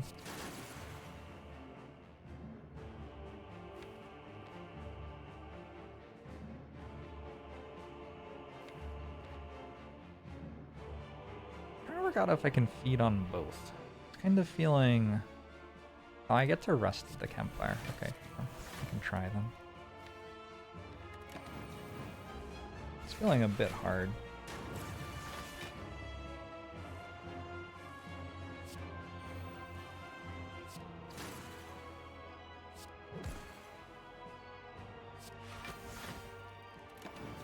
The runs shouldn't be 3 hours long on average. My runs are not 3 hours long on average. Yeah. Still have Reaper. This doesn't hit me nearly as hard. Guess this is fine. Oh, meat on the bones turned on. Nice.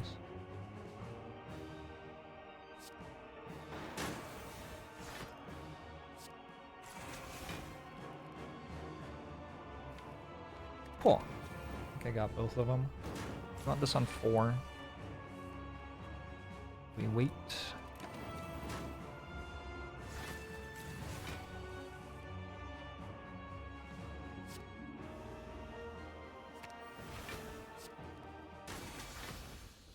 Shit. Relic's on the right numbers.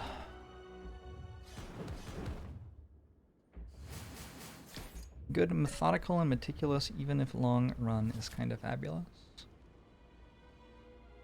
It's a game where you can really play a run for as long as you want.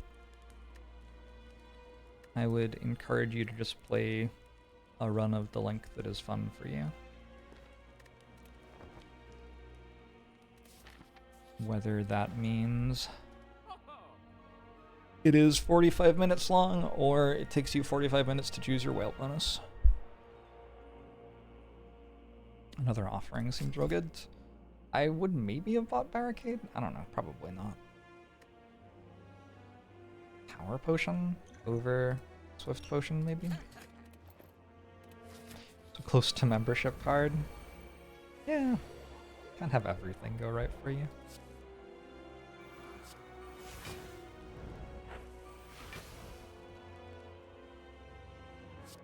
Alright, with double disarm on you. Already doing pretty well from a survive the fight kind of point of view. I guess I turned this way. Didn't buy a Hand of Greed, clearly throwing. Well. Can't always all play perfectly. I should have played Impervious, right? For Exhume. I guess if I draw Exhume, the turn's already fine, actually.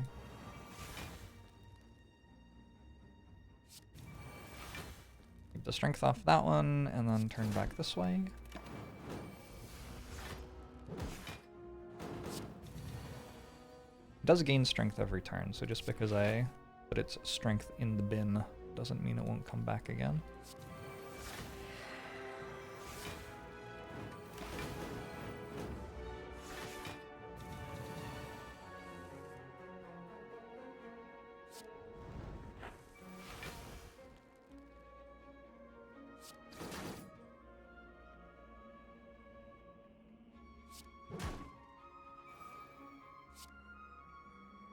If I headbutt,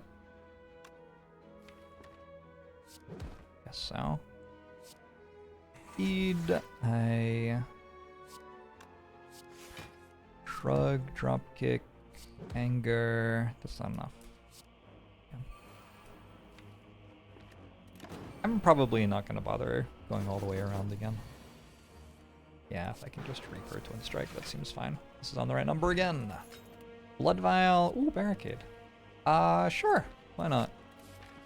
Barricade is just kind of a strong power at some point. We play Power Potion first so we get to upgrade whatever we get.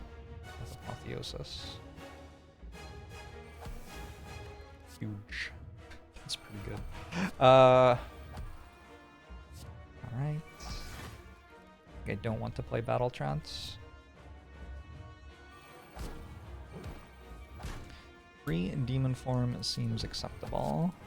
Yeah, I think it's probably alright. You never know, but...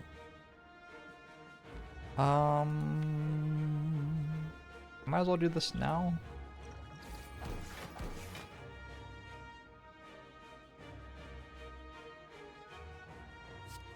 Feel kind of sorry for the heart.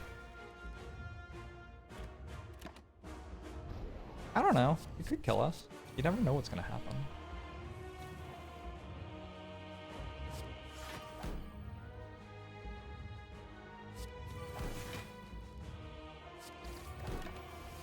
Starting to get a sinking feeling for it, though.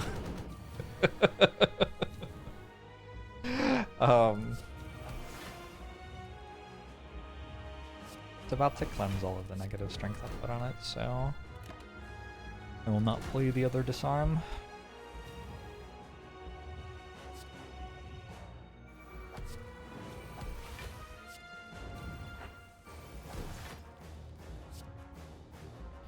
Does it feel weird to you to still be watching even though you know what will happen?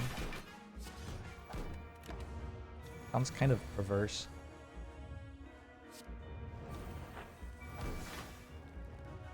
Watching the gladiators in Rome or something.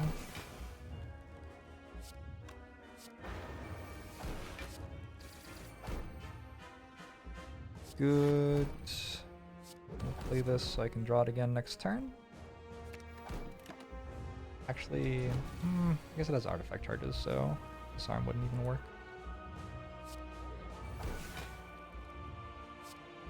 Ooh.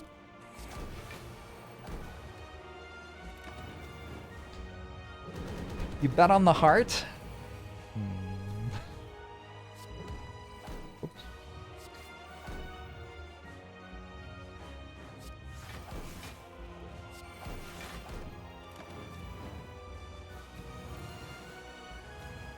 Always feels weird to watch someone having fun playing a game over playing it yourself.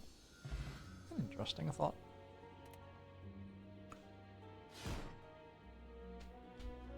Oh, okay. That was, as long as I was intending to play Slay the Spire 4 today, except I thought I'd play like 3 runs. Who knew? Who knew that talking about cards would take that long?